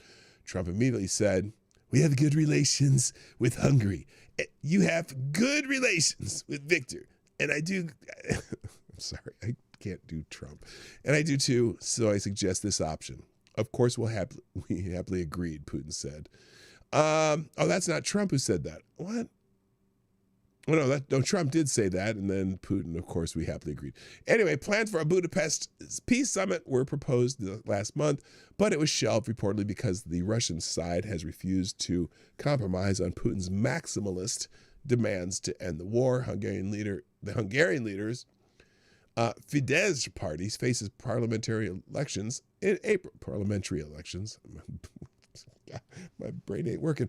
In April, and polls suggest for the first time in 15 years, it could be defeated at the ballot box. If he were to host Trump-Putin summit in Budapest, it could help boost his chances of re-election. Oh, so this is a political ploy by Orban. I got it. Anyway, Orban, who last visited Moscow in July 2024, has repeatedly challenged EU attempts to end the European imports of Russian oil and gas. He billed Friday's visit as a second leg of a strategy to ensure Russian energy supplies this winter for Slovakia and Serbia, as well as Hungary. Earlier this month in Washington, he secured exemption from U.S. sanctions on Russia fuel, but only as long as he remained in power. So yeah, he's got a little leverage himself for what he's trying to get done, but and then he also strongly backed Trump's 28-point peace plan to end the war during the frantic diplomacy after it emerged. But the Orban government and the pro-Orban media have accused EU leaders of warmongering for trying to adapt the plan to take account of Ukraine's objections. So interesting. It's getting some flack from the European leaders, which, you know, I just wonder. They're stupid. Okay, thank you, Gunfox, for all of that and the filling up of the coffers. If you want to sponsor the show, I can get rid of the. Well, I can't get rid of that. Maybe I'll put another link to the. If you want to join in on sponsoring the show, if I can find one. I don't see Johnny Boomer Tech around here. Is Johnny working today? Oh, there he is. Johnny. There you go. If you want to sponsor the show, the best place to do it is at PDawgKnight.live. All right, next, let's see. We did Wegmans. Message boards was trending. And I wasn't sure about this. But as I scrolled through this, one was this message board in freeways in Phoenix 2 days ago, where it says, gobble, gobble, go easy on the throttle, which I thought, well, that's cute. And then apparently in, what state was it? Oh, in California, on the freeways. Why is there we go. Now they're back to the live chat. Hello, Lord Stanhope, by the way. And, okay, on California, the freeways in California is saying they will start ticketing people who stay in the left lane, slowing traffic down. Oh my God!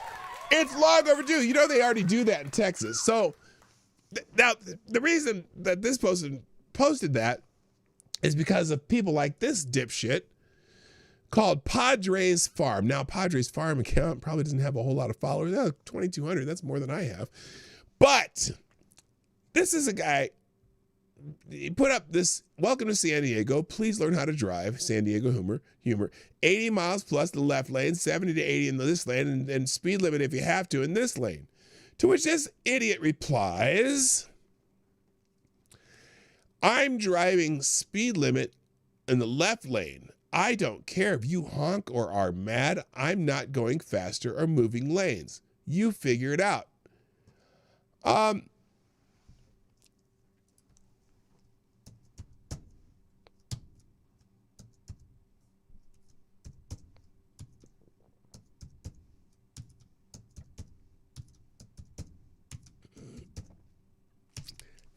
that guy. You're the idiot. Listen, do you know it's against the law to, even if people are going above the speed limit, it's against the law to block traffic in the left lane. That's supposed to be a passing lane. And state patrols in almost every state will give you a ticket if you do it. They don't give a fuck if people are going over the speed limit if you're blocking a line of traffic 12 cars long. And so you need to get your sorry ass into the right lane if you want to go just the speed limit or if you want to go slower than the speed limit, but especially just the speed limit. Fuck you. I'm just saying. I'm sure there's people out there just saying, oh, let me see some replies to this douchebag. Here's the replies. Oh, and then they followed this up with, if you have a problem with it, then cut me off or be mad. But I simply never gonna care. And I'm not changing the way I drive for your convenience. You may change the way you drive when someone runs your ass off the road. So, and by the way, if one person is tailgating, yeah, they're the problem, but you shouldn't be in that lane anyway.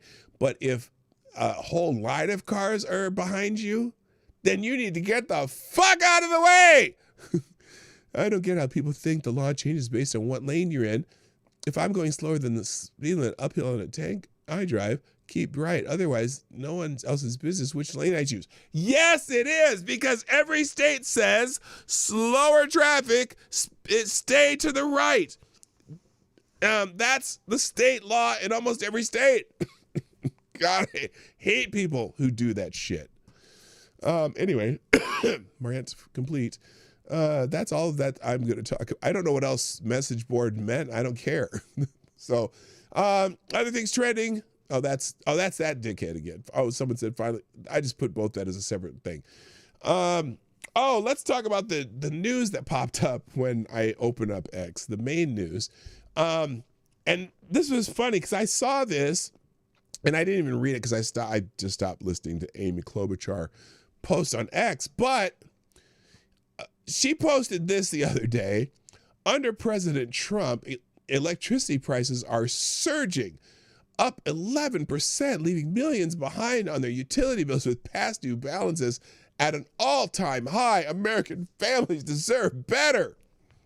Now, first of all, this is one of those graphing tricks that piss me off to no end. Because if you look at this graph without looking at the side, I don't know, one's a legend, one's the other, whatever. If you look at the side here where they're going numbers, you would think that electricity prices were zero at some point. Like, that's nothing. But this one starts at 600. If you do the full scale 600, yeah, electricity prices have gone up, but not this much. But also, when she posted this, what she failed to realize is that she started at 2022 and now she's in 2025, and President Trump became president about here, January 2025. It's like, it's funny because Scott Jennings, Klobuchar out here dunking on Biden on Thanksgiving. Love it. Because it's all, this entire increase, except for this last little dot, was during the Biden administration. And it's just amazing how stupid she would be to put that up there.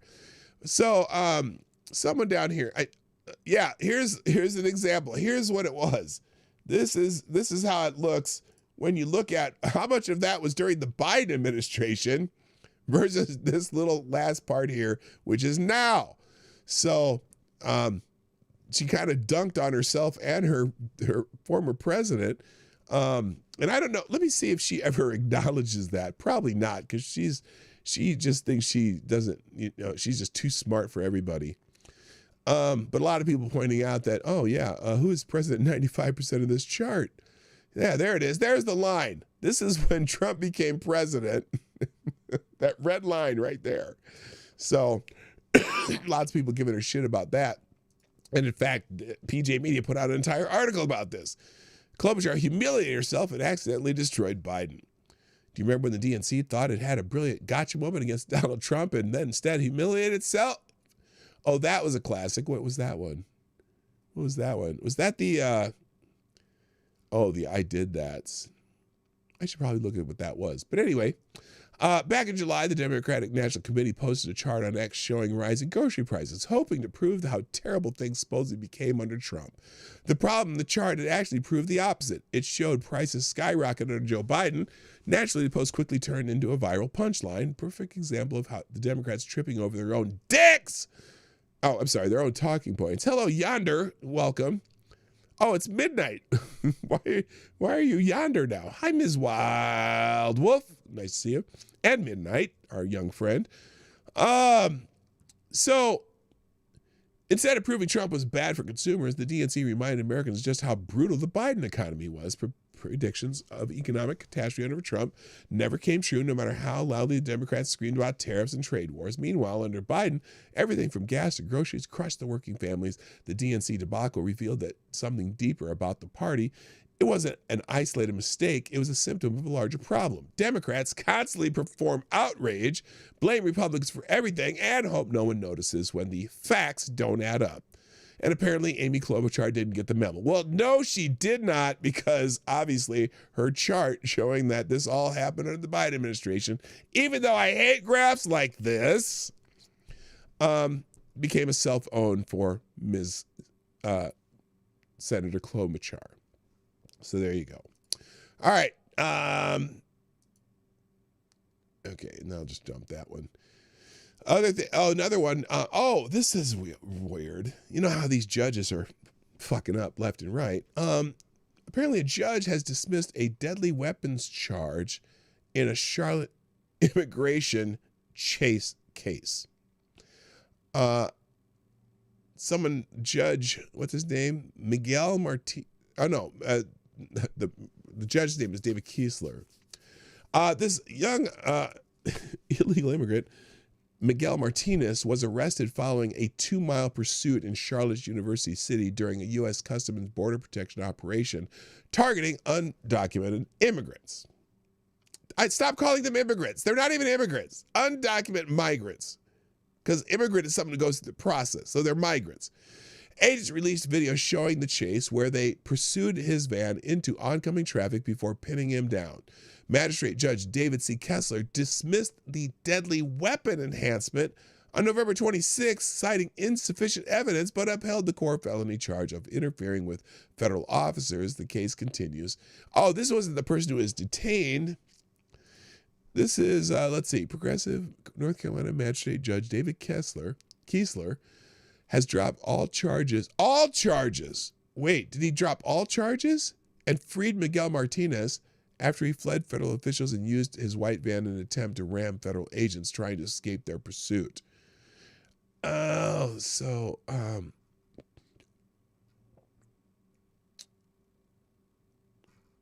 what? Now I need a little more clarification here.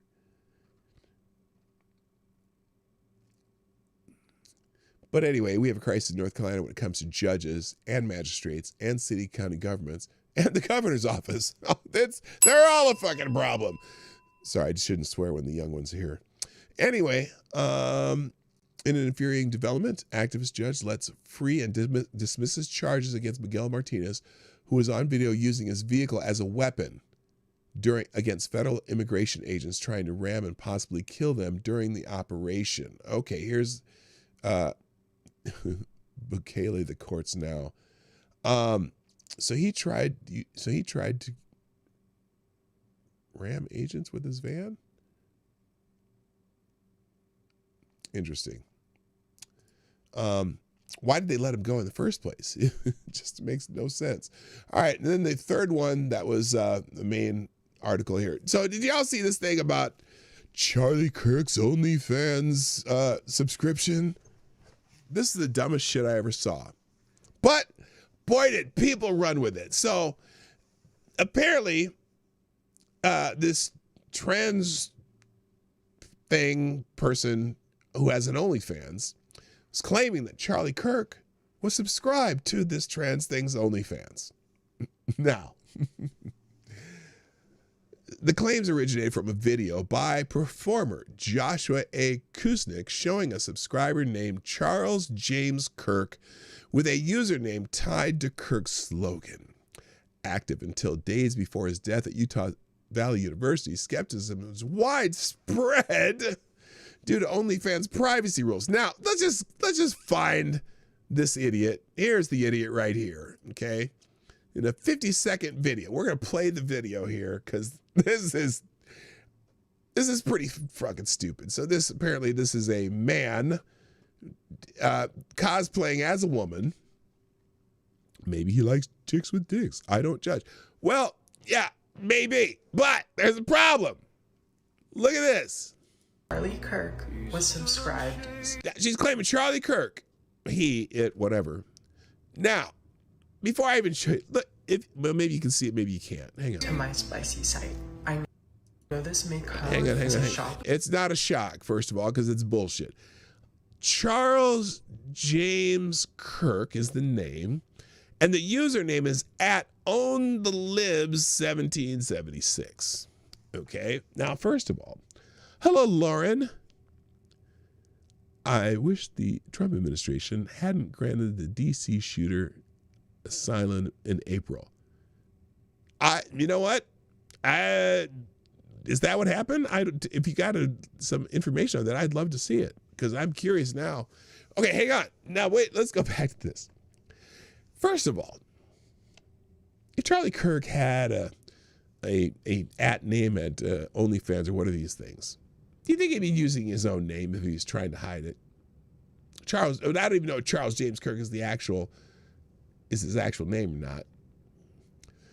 Anyone think that it might be someone else using a fake name? You know what I'm saying? But anyway, let's play the whole thing now. Charlie Kirk was subscribed to my spicy site. I know this may come as a shock to most of you because he was so adamant at speaking out against my community, but I felt it was right to bring this. First of all, now, yeah, did Charlie Kirk talk about transgender issues? Sure he did. because those came up in those little things he did at the college camps and stuff, and he had his opinion and whatnot. But again, I'm just saying, wait a minute. How do you know this was that Charlie Kirk? Because you don't. Okay, hang on. This to the surface so everyone can see how Republican men are secretly in love with the dolls. Oh, are we now? Really? How so? Is that what? I don't think so. Alright, here is a photo from my spicy site of the legal name taken from the credit card used. Oh, now this is interesting too, because this doesn't tell you the name from the credit card. This tells you the name of the person who's doing the transaction, but it's not from the credit card. And also, here's the problem. And that you can watch the rest of that yourself if you can stomach it. The bigger problem is skepticism is widespread due to OnlyFans privacy rules, which I don't know anything about that shit. But anyway, that hide real names from creators, making the evidence implausible without verification. No mainstream confirmation exists, and Kirk's family and Turning Point USA have stayed silent, leaving the allegations as unproven rumors amid reflections of his legacy. But anyway, the idea that someone would have put their name as Charles James Kirk as their username. Have you ever seen a fake Charlie Kirk account on Twitter or X or whatever? They're everywhere. It's like if by the way, if perchance on X,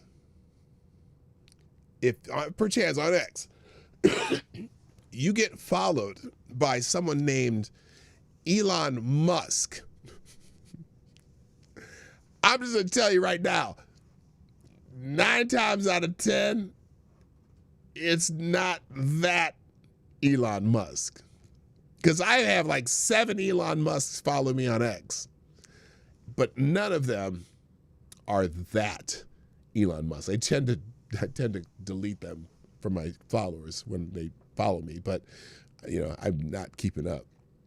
So I'm just saying, the possibility there might be a fake name out there is strong, especially ones that are very well known in public and social culture.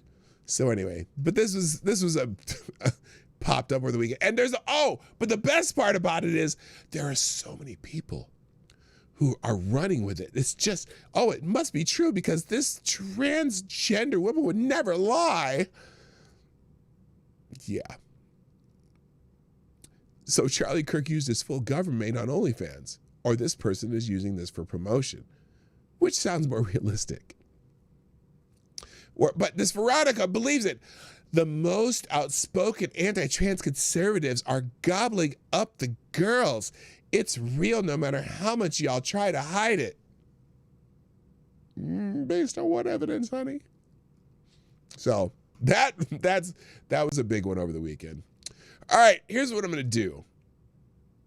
I've got done Yermak, yeah, Mr. President. Oh, third world countries. All right, let's do a few more news things. Then we'll do Friday Q&A, and then we'll come back to some news. How's that sound? Does that sound good to you? Because I want to get some of the Friday Q&A out of the way to make sure I get it all done. And I'm not on a time limit today, so I can do that. I do whatever the fuck I want today. All right, other things trending. Mr. President's trending. And I can't remember why. But he had posted something about this is part of the horrendous airlift from Afghanistan. Oh, that was back when hundreds of thousands of people poured into our country, totally unvetted, unchecked. We will fix it, but we'll never forget what Joe Biden and his thugs did to our country. Now, again, that's related to the shooter in the DC case, which I think Lauren, by the way, I welcome the show, who says, I wish the administration hadn't granted the DC shooter asylum in April. Yeah, we're curious about that. I'm sure that asylum's over, though. And if they did, yeah, that's not the best thing. Probably because this was a part of the group that Biden brought in from Afghanistan and people who had been cooperative with us while they lived there, but may have had their little radicalization here and done some stupid shit. So anyway, What was the one?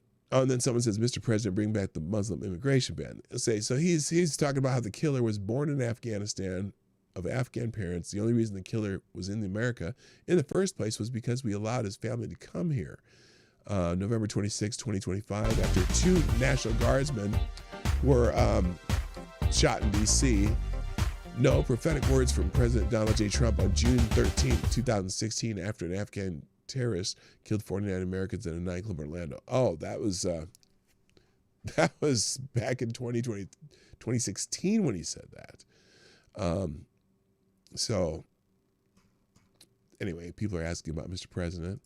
Also, third world countries is trending. First of all, though, we got another super duper chat from Alan Thaler. Man, thank you very much. Dropping a 26 spot in the tip jar. That is awesome. And that is the largest donation of the day. And you're pretty close to the superstar spots of the day because Gunfox still got you there. But thank you very much.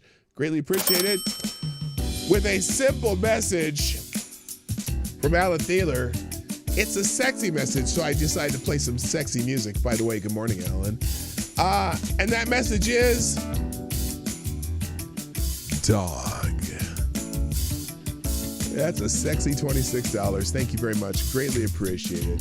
You are a great American. Thank you very much. All right. Stop that music. It gets me all hot and bothered. Anyway, thank you very much. I greatly appreciate it. It's a great day in America for this kind of stuff. All right. Let's take a break from the news because with my little extended time allotted today, we're going to do, well, first of all, let me take a break. I got to take a short break because if I don't want to pee myself. So I don't know if my Be Right Back music has music in it. Let me click this for a second. And is there any Be Right Back music playing when I do this? Here, watch. Because I can't, do you guys hear anything right now other than me yapping?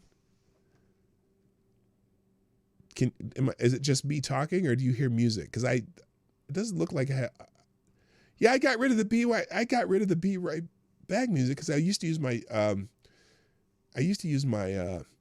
what do you call it? My music service, but I dumped my music service because I got tired of it. So I'll have to add some Be Right Back music. Tell you what, do me a favor. I'm going to try to do this in a minute or a minute or so. So you all chat amongst yourselves. I'll be right back and we'll get back into the show because I have a special lineup change today. So here we go. I'll be right back.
All right, and I am back.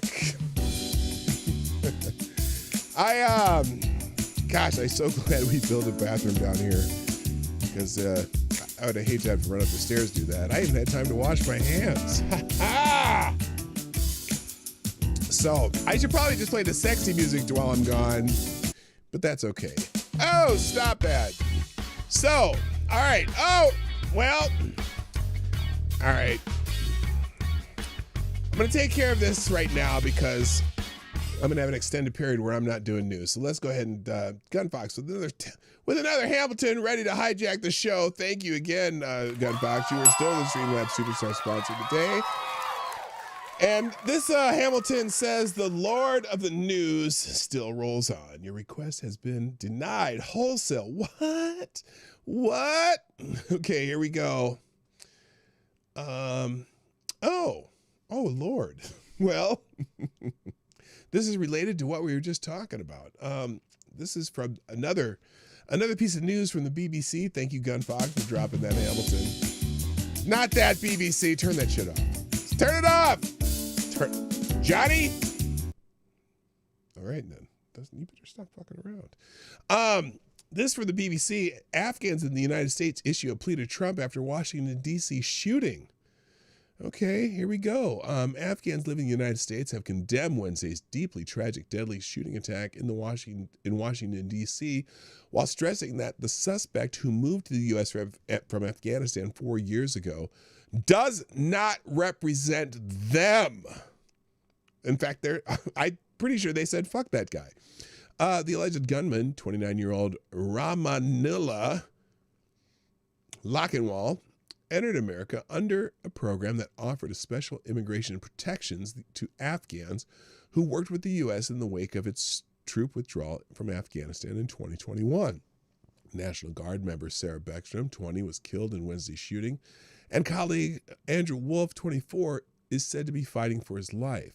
In response, U.S. President Donald Trump has halted the processing of all immigration requests from Afghans, ordered a review of green cards issued to individuals from 19 countries, and threatened a wider crackdown on migrants from what he calls third world countries, which, by the way, third world countries is trending today. The Afghan Community Coalition of the United States expressed its sympathy for families of the victims, calling for a comprehensive investigation, but urging the U.S. government not to delay or suspend Afghan immigration claims. Why? The Afghan's a beautiful place. They can go back. No, it's not. Just whatever. We got to protect the people who helped us and get rid of the ones that we don't want here. 20 years after the Afghan-U.S. partnership, or 20 years of Afghan-U.S. partnership must not be forgotten, the coalition statement said, nodding to the two-decade effort launched by the U.S. in 2001 to overthrow Afghanistan's Taliban rulers and establish security in the country. And then we ended up letting them have it back. Fuck. Afghans living in America told BBC that they had been horrified by the Washington, D.C. attack, which they emphasized was the act of just one person. They spoke anonymously out of fear of reprisals by the Taliban, which took back control of Afghanistan following the U.S. troop withdrawal in 2021. One of the Afghans who made his move after the U.S. withdrawal described Wednesday's incident as deeply tragic. He noted the timing ahead of Thanksgiving and amid a highly charged political environment in Washington, D.C. But he highlighted that the shooting was an individual criminal offense, not representative of a community, which, you know what? That is true. And the struggle we're going to have with it is that are there people who agreed with it, though? And that it makes it bad for everybody.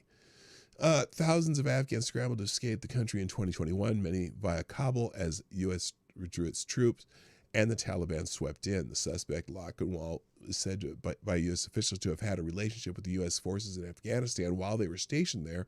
He helped guard U.S. forces at Kabul airport at the time of the withdrawal. A former military commander who served alongside him told the BBC. He came to the U.S. the same year.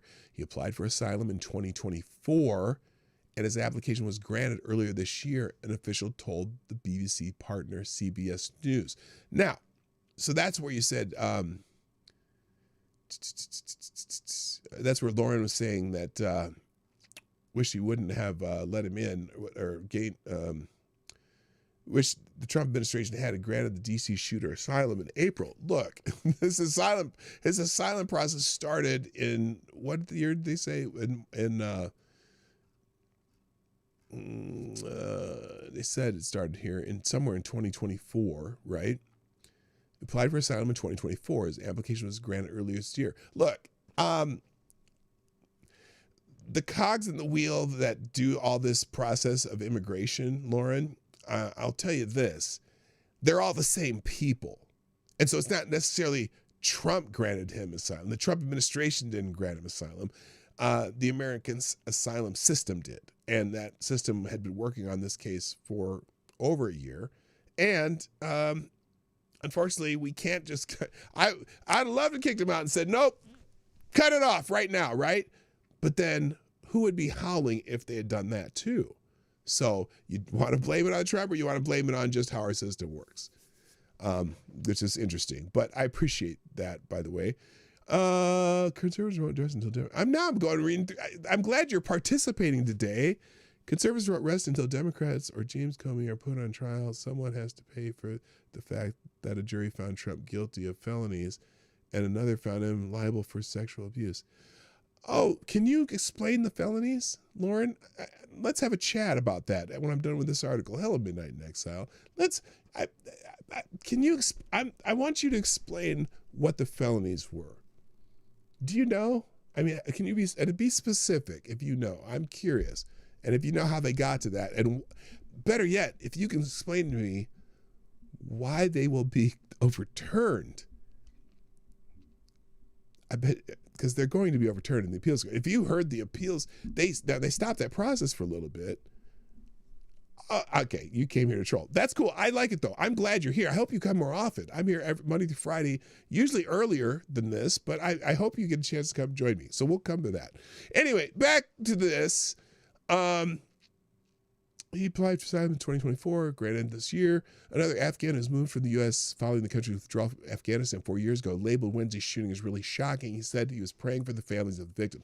Yeah, I'm going to say that the vast majority of the people who came here from Afghanistan that we brought over were people who helped us and deserved to come here. Okay? But they didn't have a vetting process for all of them. So we got to figure that out too. So anyway, it's really bad for everyone. The Trump administration wants to reevaluate the process of immigration. He said it's time consuming and no one knows what will happen. The situation felt more acute due to threats of his countries of origin. He said, for us Afghans, there's a problem for us in Afghanistan as well as here. So yeah, we got to make sure we know who we brought, and the ones who need our protection need to stay, and the ones who kind of slipped through the cracks need to get the fuck out. So that's a tough process. I don't know how they're going to figure that out.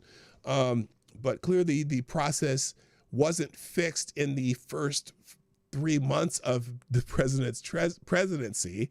It's weird that you think that would have happened.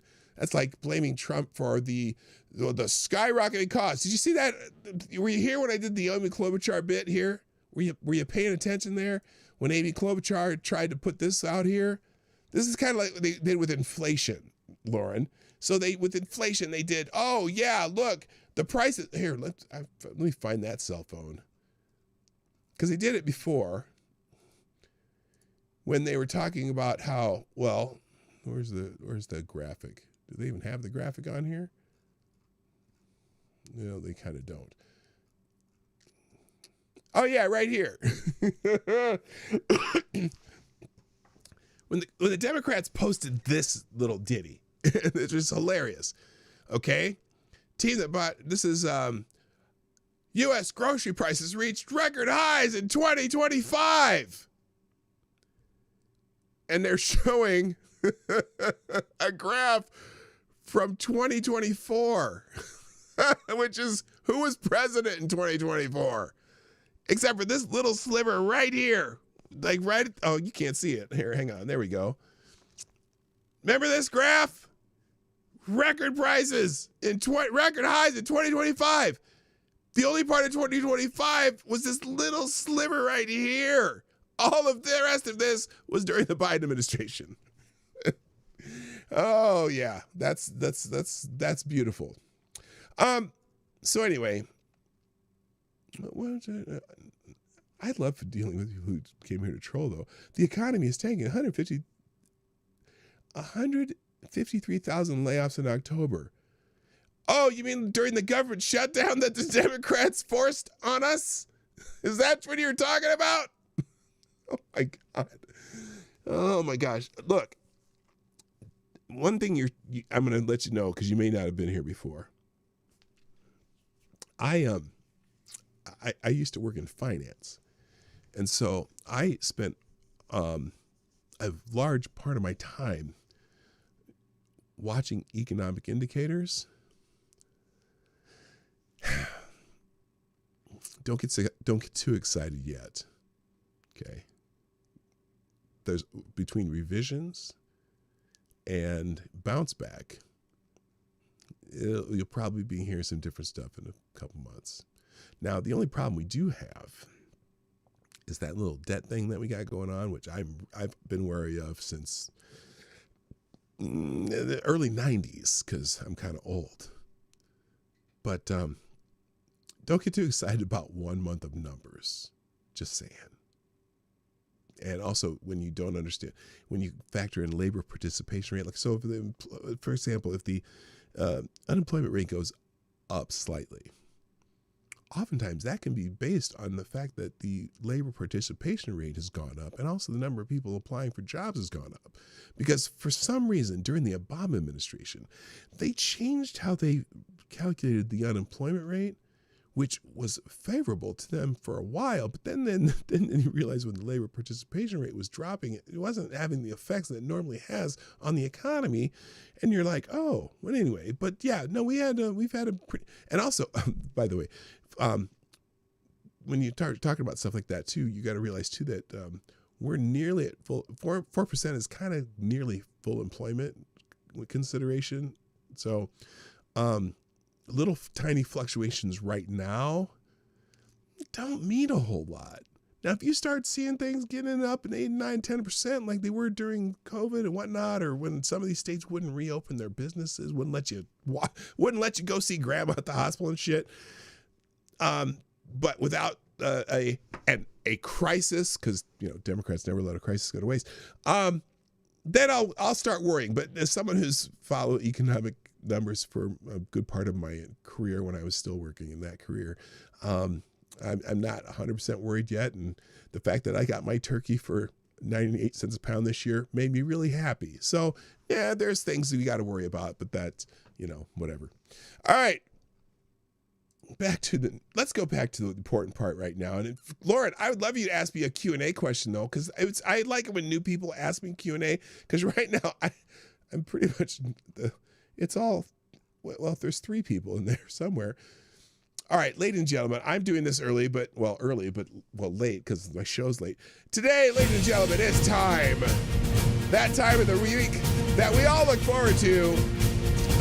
It is the Morning Night Live Friday Q&A. Yes, we have every Friday on towards the end of the show, but this might be the middle of the show today. We do a Friday Q&A where you can ask me anything. And boy, oh boy, and when I say anything, some of these questions are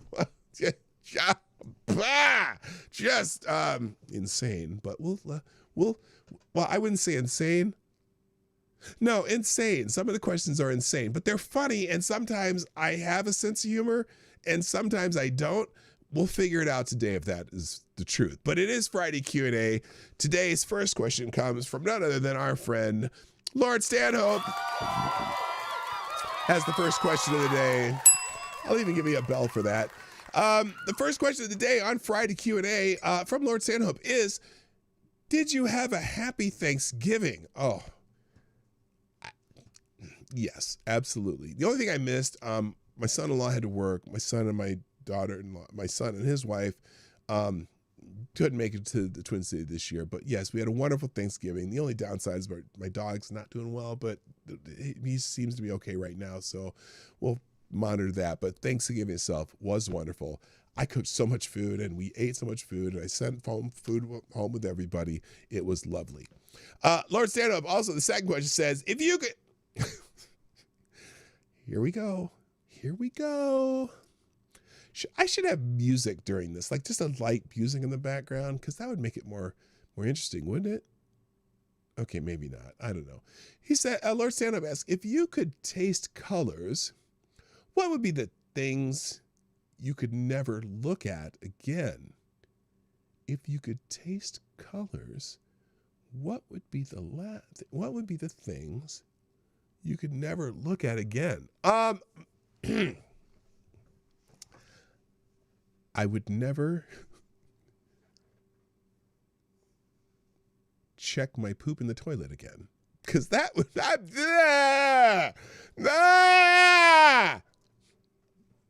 Is that a good answer? I don't know. Lord Sandhope asks, if you could smell sound, what would in between the sheets smell like? Well, clearly ass.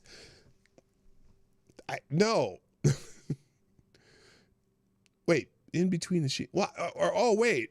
Or it's just the funk of people. You like doing it, but it doesn't smell good. I'm just saying, it doesn't. Lord Stand-Up asks, oh, that's already that one. Wait, you asked me that question twice. Oh, there's the third question of this type. There's 4 questions of this type. Holy shit. Okay, here's another one. No music. If you could smell sound, what would 2 Live Crew albums smell like? Ass! There's the same answer. And then finally, if you could taste colors, would you ever be able to use a public restroom again?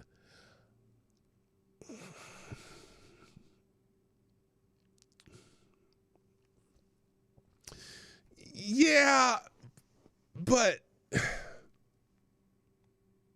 I just wouldn't look around. Yuck. Okay, Avocado Diablo asks, if you could save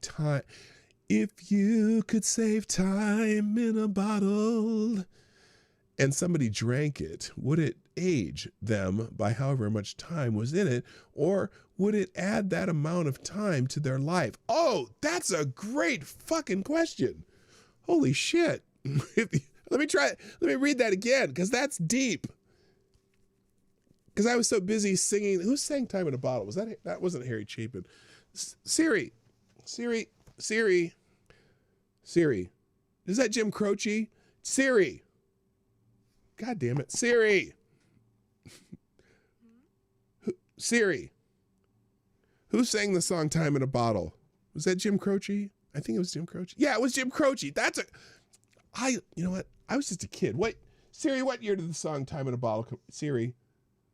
Why is Siri not listening to me? God, bitch. Listen, Siri. What year did the song Time in a Bottle come out? No, not Genie in a Bottle. Time in a Bottle, you moron. Jim Croce, Time in a Bottle. What year? 1973. So I was in 3rd grade. I just thought that was the greatest song ever written when I was in 3rd grade. It was just a nice, that's the song at the roller rink. You'd go there and you'd see, I was too young in 3rd grade to do the skate with somebody, but they would just play that song when it was the couple skate, whatever, and you'd just be watching all the teenagers out there holding hands and one skating backwards and the girls skating forward or all that shit. That was a great song. Anyway, the question was, if you could save time in a bottle and someone drank it, would it age them by however much time was in it, or would it add that amount of time to their life? It would add that amount of time in their life. If you listen to the song, it's about being able to spend every day from eternity, then whatever. And it would be like, yeah, it would add that time in your life because you'd save that time in a bottle and you could just go back to that time and start. It would definitely add that much time to their life. Kind of. That's my definitive answer. Okay, next question. Now, Advocate Diablo asks, if you are in a horrific accident and the doctor said the only way you could walk again was to attach your torso to a horse body like a centaur, but all they had was a female horse. God damn. Where do you come up with this shit? All they had was a female horse. Would you do it? Well, first of all, I'm not doing it either way. I don't care if it's a female or it's a male.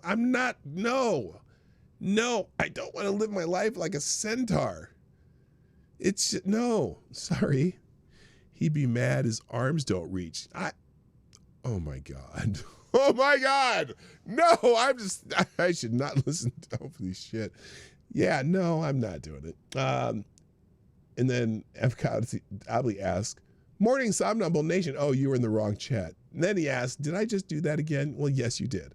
Lord Stanhope asked, if you could smell sound, what would Frankie Goes to Hollywood's Relax smell like? Look, everything would smell like ass. I'm sorry. Oh, hey, hey, relax, don't do it. If you want to come to it, relax, don't do it. If you want to come. That's the Frankie Goes to Hollywood song. For those of you who have no idea who Frankie Goes to Hollywood is. Let's see. Lord Stand Up asks, if you could smell sound, what would roughly anything by Rick James smell like? Okay, there is a variation on this answer, because that would smell like weed and cocaine. Not that I know what cocaine smells like. Okay, Avocados Diablo asks, if you have your entire leg removed up to the hip and the doctor uses your femur to kill his wife, do you still have to pay for the surgery? Well, does he do it before or after the bill comes? That's an important detail. Lord Stanhope asks, if you could taste colors, what, in your opinion, would American Gothic taste like?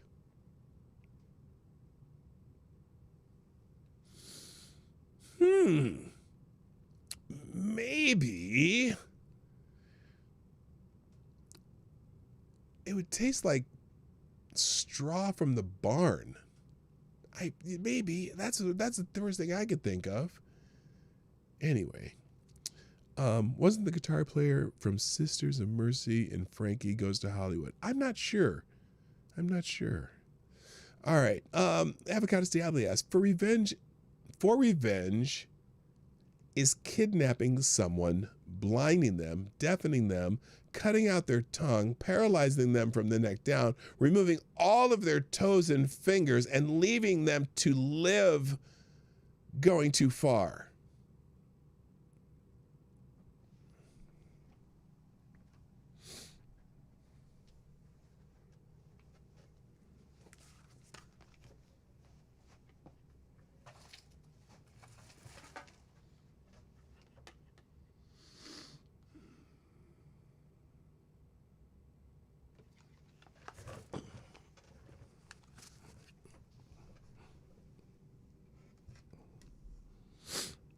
Do we need someone to check your basement?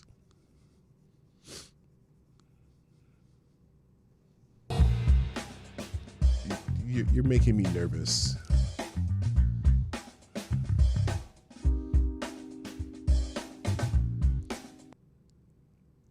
Alan Thieler.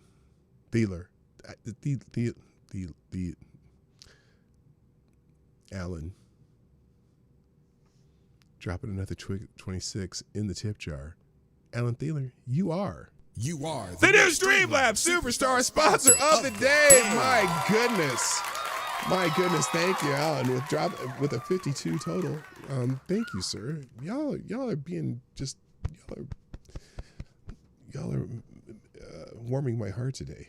Holy shit. That's very generous, everybody. Appreciate it. Okay, what was that? Yeah, the whole, that's, AD. The question was, for revenge is kidnapping someone, blinding them, deafening them, cutting out their tongue, paralyzing them from the neck down, removing all their toes and fingers, and leaving them to live going too far. Yeah, I'd say it's just a tiny bit too far. Lord Sanobas, does patronizing my local purveyor of fine narcotics constitute supporting a local business? Well, yeah, that's a business man, and he's just doing some business. Holy shit. Yeah. Okay. Yes. And even AD even says yes, and he's the expert. Okay. Lord Stand Up asks, in your honest opinion, as a professional, in your professional opinion, as a bartender. That question went backwards to what I'm used to seeing. What's the best season of cast iron cook? What's best oil to season cast iron cookware with? Oh gosh, that's a good question. I would think like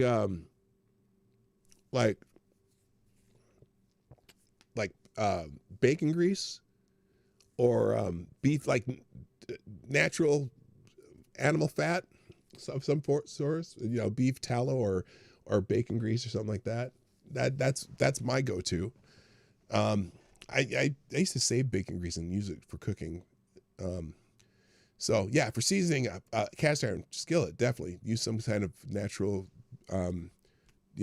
dripping fat from some sort of animal. Avocado Stabby asks, if you had to do an emergency appendectomy on someone and all you had were 3 toothpicks of spork and a half a bottle of gin, do you drink the gin and hope for the best or let them drink it? Well, no, you can't let the patient drink it because alcohol has a tendency to thin the blood and then you're more likely to bleed out. So you might as well just get shit-faced and do your best. I'm just saying. Avocado Diablo asks, how much would one need to pay Lady Boomer to get you so drunk you passed out and then to plaster all the walls of the closet she locked you in to sleep it off with that thumbnail of Adam?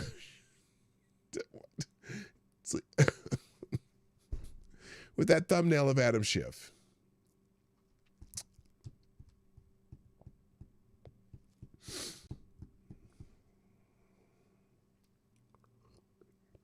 We're just never going to let that go, are we? We're just never going to let that go, are we? Are we? We're never going to let that go.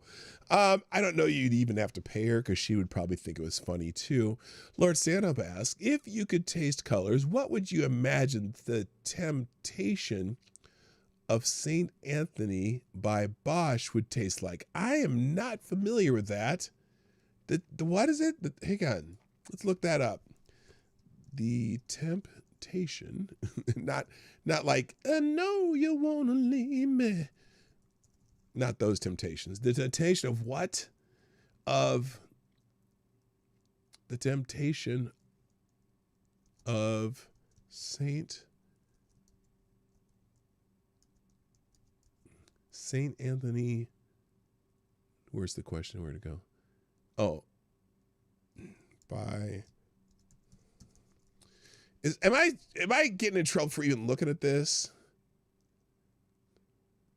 The Temptation of St. Anthony is a renowned triptych painting created around 1501 by the early Netherlandish artist Hieronymus Bosch. Okay, and let's see. Let's take an image. So what he is speaking of is this this picture. Holy shit. Okay, that picture. Here, let's go. Where's it? There, let's go. It's full screen. It's the one here on the right. This is it. So the question is, if you could taste colors, what would you imagine the temptation of St. Anthony by Bosch would taste like? With the guy under here, the little piece of paper and a weird crow-looking thing. What the heck? Was he on like hallucinogens when he did this? What would it taste like? It would taste like cockroaches or some shit. That's weird. Who thought? How do you even know about this picture? I don't know. Cockroaches. Tastes like kiwi bird and motor oil. That too. There you go. Kiwi. That's the better answer. Kiwi bird and motor oil. That's what it would taste like. All right, moving on. Avocados Diablo asks, are you feeling any side effects from that dirt cheap, probably genetically modified pseudo turkey you had yesterday? A sudden urge to gobble, an odd tingle in an odd place like you are growing a lip? No, that turkey was amazing.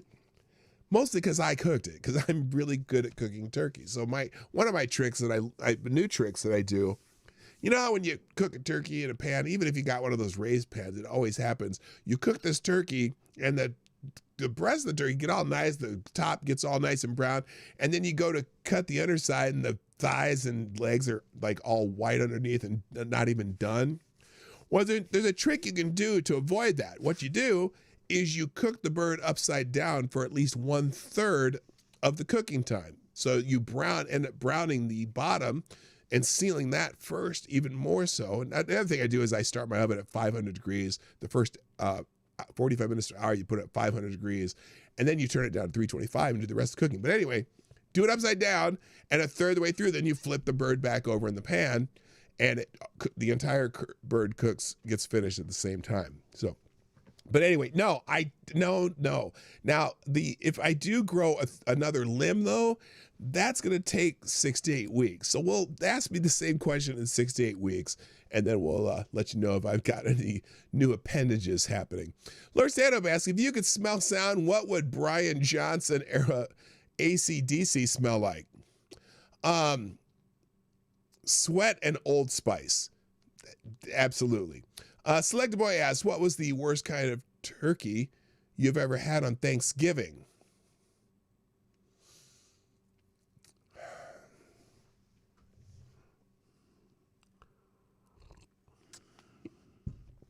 I'm going to be honest. And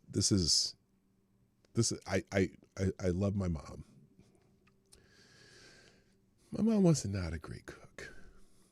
And so a lot of times she'd have that turkey on Thanksgiving and it would be,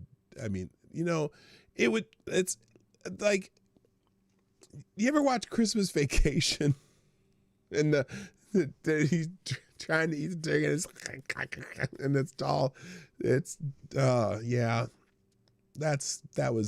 it's happened one year with my mom.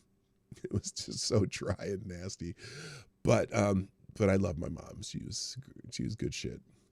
Anyway, okay, Avocado Siabli asks, if you woke up and found yourself in the stomach of a blue whale with no other way out but to wait and hope it passes you undigested, or chew your way out, which would you choose? Well, you'd be chewing for like a half a century on a blue whale. So you might as well just live it up until the stomach acids take you out. I don't know.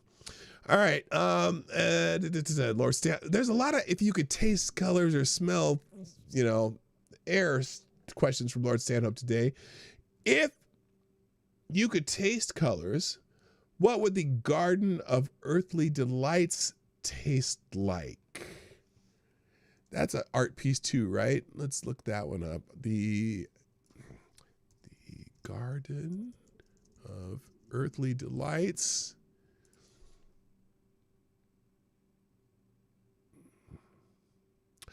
Oh, you know what?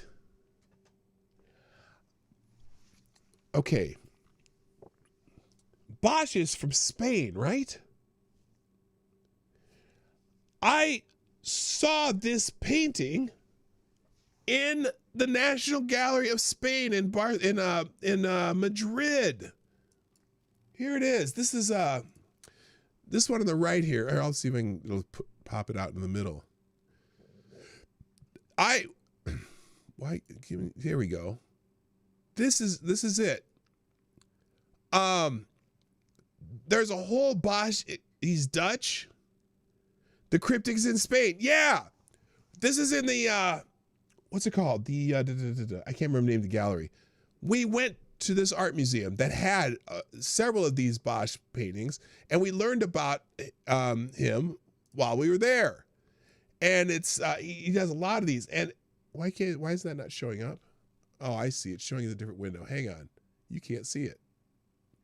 Let me fix that, maybe. Let me do it. Well, let me put, oh, it won't let me do it. Damn it. I want to, here, let me see if I can find a way to make this full size here.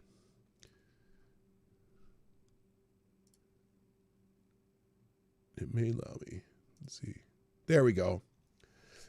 So this is the painting he's talking about. And again, it would smell like ass. Anyway, yeah, we saw this in the gallery in Spain when we were there. It's in Madrid at the National Gallery. So, wow, that's funny. You should bring that up because I've actually seen this. Yeah, because it's just a bunch of people having sex and doing weird shit to each other. So, it smelled like sex and ass. So there you go. Select the boy ass. If you're not, okay, I'm done with that picture. Oh, I did have it on the screen. Okay, good. I'll leave that in the links today. Let's see. Where are we at? Right here. Select Boy asks, was it out of character for Peppermint Patty to be harsh on Charlie Brown for the pre-Thanksgiving dinner him and his friends had? Was it out of character? Was it out of character? I don't know.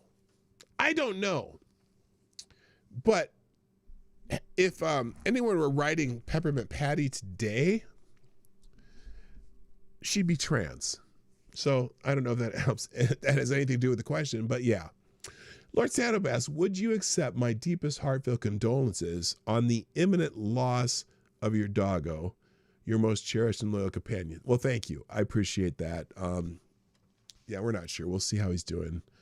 But it's Peppermint Patty was always shitty to Charlie Brown. Well, yeah, she kind of was. Thank you. I appreciate it. Lord, Avocados Diablo asks, do you think you can train an aardvark to jump through hoops of fire?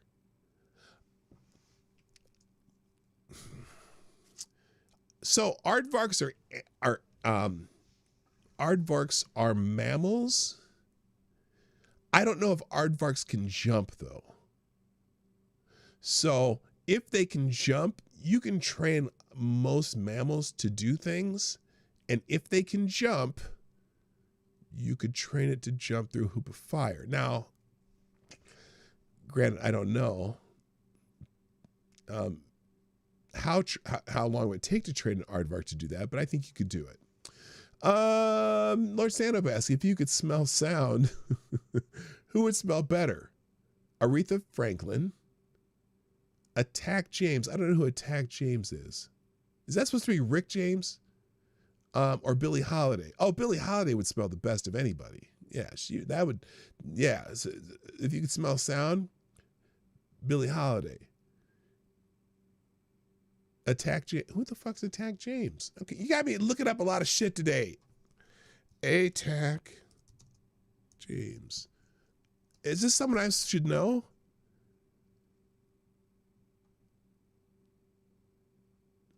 No, who the fuck's Attack James? Oh, Etta James. Oh, you wrote Attack. That's why. Etta James. No, Billie Holiday would. The sound of Billie Holiday would smell a lot better. They'd all smell pretty good because, you know. But Billie Holiday, the smell of Billie Holiday of sound would be really, it'd be really sweet. Lord Santa, I'm asking your honest opinion as a bartender. Why on God's green earth would Putin think he's in charge of the Soviet Union and not its diminished shadow of a successor, the Russian Federation? Well, I don't know, because there is no Soviet Union. And so he's just a little delusional and shit. But, you know, maybe he's trying to bring back the boys or some shit. I don't know. Select Boy asks, who would you not invite to cook Thanksgiving dinner? Jeffrey Dahmer. Lord Santa asks, I always pictured the biblical hell being like the People's Republic of China. What are your thoughts? No, I think it's worse. I think it's probably worse. The biblical hell, I think it'd be worse than the People's Republic of China. I'm just saying. Lord Santa asks, what would you do if you could taste colors and the sight of poo brought the taste of fudge instead of a fart? I still wouldn't eat it, but, you know, I wouldn't mind looking at it. Avocados Diablo asks, if you could bring any one comic strip character to life and train them to be a hitman, who would you choose? Oh, that's the easiest question ever. Calvin.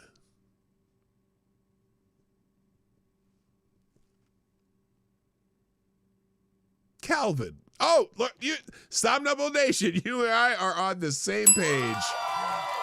Calvin. From Calvin and Hobbes. Yes. And by God, Calvin would be the greatest hitman to ever live. Better than John Wick. I guarantee it. I didn't have to think about that. Calvin. All right. I only got a few questions left. That's just good. Avocados Diabli asks, if you could only wear a single pair of pants for the rest of your life, which one would you choose? A pair of Levi jeans. I'm comfortable in a pair of Levi's. That's it. Select Boy asks, what is the best? By the way, and you can even wear your Levi's with a suit coat, so I don't care. Select Boy asks, what is the best part of the turkey? Wow. I mean, the truly best part is probably the turkey tenderloin, just like on any other animal, but it's so small that you don't get a lot of eating out of it. I know a lot of people, it just depends. People just like breast meat, people like dark meat. It's hard to say. But that little first second, like if you take out the thigh of the turkey after you cook it, and if you cooked it right and had seasoned right, that just little piece of dark meat from the thigh, is so good. No, it's definitely not the drumstick, although the drumstick is the funnest part of the turkey because it's just like you can look like Henry VIII and shit, but it's not the best part of the turkey. It's probably the thigh. Has, just the juiciest. It's always, as long as it's cooked well, it's the juiciest part. Avocados Diabli asks, if you could swallow a small camera and document the journey through your digestive tract, would you upload it to YouTube and do it in 3D so we could get the whole experience? Well, if you, oh my God, if you want to go through that hell, more power to you. I mean, I'd do it, but yeah, you probably don't want to see that because, it's probably not going to be a pretty sight at all. All right. Lord Stanhope, I don't know what the pills are for, but thank you. 4 pills. Lord Stanhope asks, if you could taste colors, what would Whistler's mother bring to mind? Sawdust. Because Whistler, look, Whistler's mother, the painting. Does everyone know what Whistler's mother is? Here, let's look up Whistler's mother. We're getting an art lesson today. Whistler's mother. It's the lady that's sitting in a chair, right? Whistler's, this is, okay, so this is, I wonder if I can, there we go. This is Whistler's mother, okay? This is a famous painting by James McNeill Whistler, okay? Oh, you can't see it. Here you go. There's Whistler's mother, okay? Famous painting. The problem is, every time I see this picture, I think of Psycho. You know what I'm saying? I think of Psycho. I think of the mother in Psycho, and I go, yeah, it smells like sawdust and cobwebs. It's not called Whistler's mother. Well, the popular name is Whistler's mother. Okay, it may not. In fact, even the thing here says Whistler's mother under it, but it's the Portraits of Anna by her son James McNeill Whistler. This is Anna Whistler. So, it's the common name for this painting. And again, sawdust and cobwebs is probably what it smells like. Select Boy asks, are Toronto Maple Leafs fans exactly like Dallas Cowboy fans? Okay, I'm not necessarily a hockey aficionado and following the NHL that much. I have a feeling though that Colorado Avalanche fans in about 10 years will be like Dallas Cowboy fans. Does that make sense or no? Maybe. So anyway, but yeah, maybe, I don't know. Toronto, it could be. It could be. I think, or could Detroit? Nah, Detroit Red Wing fans aren't like Dallas Cowboy fans. All right, let's see, where am I at? Avocado Stabby asks, have you tried brining your turkey in the Great Salt Lake? No, I have not. I don't brine my turkey. And my wife, I was at yesterday. Was it yesterday? No, it wasn't yesterday because yesterday was Thanksgiving. Wednesday. Okay, I'm at work at UPS, right? And usually, if my wife calls me, like when she's heading for work and I'm at UPS, usually if she calls me in the morning before I leave UPS, it's usually something super important, right? Like, you know, I cut myself and I need you to take me to the hospital, or, something, anything really important. And my phone rang and I had a moment that I could actually answer it while I was working. And I'm like, yeah, what's up? And she goes, we're here at work and we're talking about turkeys and maybe we should brine our turkey this year. And this is like the day before Thanksgiving, which usually if you're going to brine a turkey, you're going to do it at least 24 hours. And I've never brined a turkey, period. And so I was like, is that what you called me for? Because usually I'm thinking, oh no, the dog already died or something. They got to, it's an emergency. Our daughter's, needs our babysitter. Like immediately she's got an emergency. I'm sitting here with my coworkers and she says, we should brine a turkey. We should brine our turkey. I'm like, what? Yeah, no. And brining, I don't know if I've ever had anyone at brine. I've had people who've injected turkeys, whatever. My brother-in-law used to do that, and that was good too. And I would brine a turkey had I thought of it, and but I've just never done it. I've always we dry brine a turkey, if you know what that is. But yeah, I'll have to try that sometime though. It seems like a good idea. They sell them. It's funny because I was at another store in the Twin Cities after we bought our turkeys, and they were selling a brine turkey. It's wrapped in the bag. It's still in the water and the herbs and whatever in it. It was $7.99 a pound. I'm like, I'm not gonna buy that because I got mine for under $1 a pound. It's like a 24. What's 24 times 7? You almost $120 whatever dollars for a turkey. Or 107. It was like, yeah, one bird. Siri, what's $7.99 times 21 pounds? Yeah, 160. It was $170. It was $167 turkey. I'm like, who the fuck's buying this shit? I'll do it myself. All right, next. Here we go. Avocado Stabby asks, if you were in a horrific accident and burnt over 90% of your body, and the doctors told you all they had to graft your skin would be with bacon, would you be tempted to eat yourself?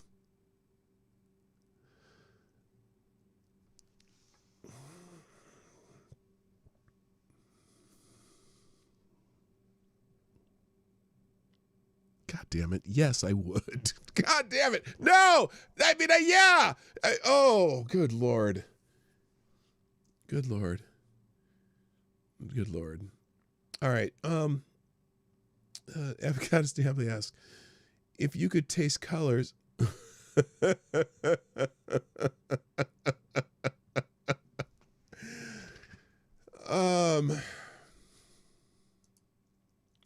Avocado Stabby asks, if you could taste colors, what would nude descending on a staircase taste like? I thought I would join in. Is that a famous painting, or did you just see if I'd look up some porn while we're watching the show?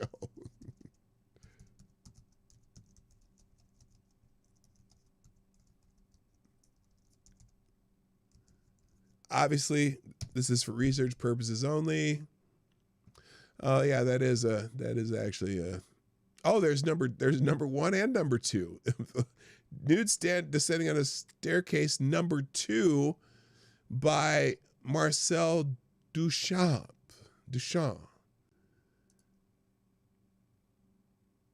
Oh, this is okay. This is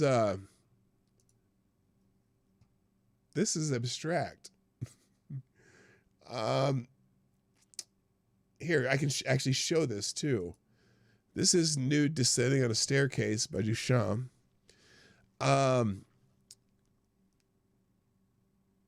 What would it taste like? It would taste like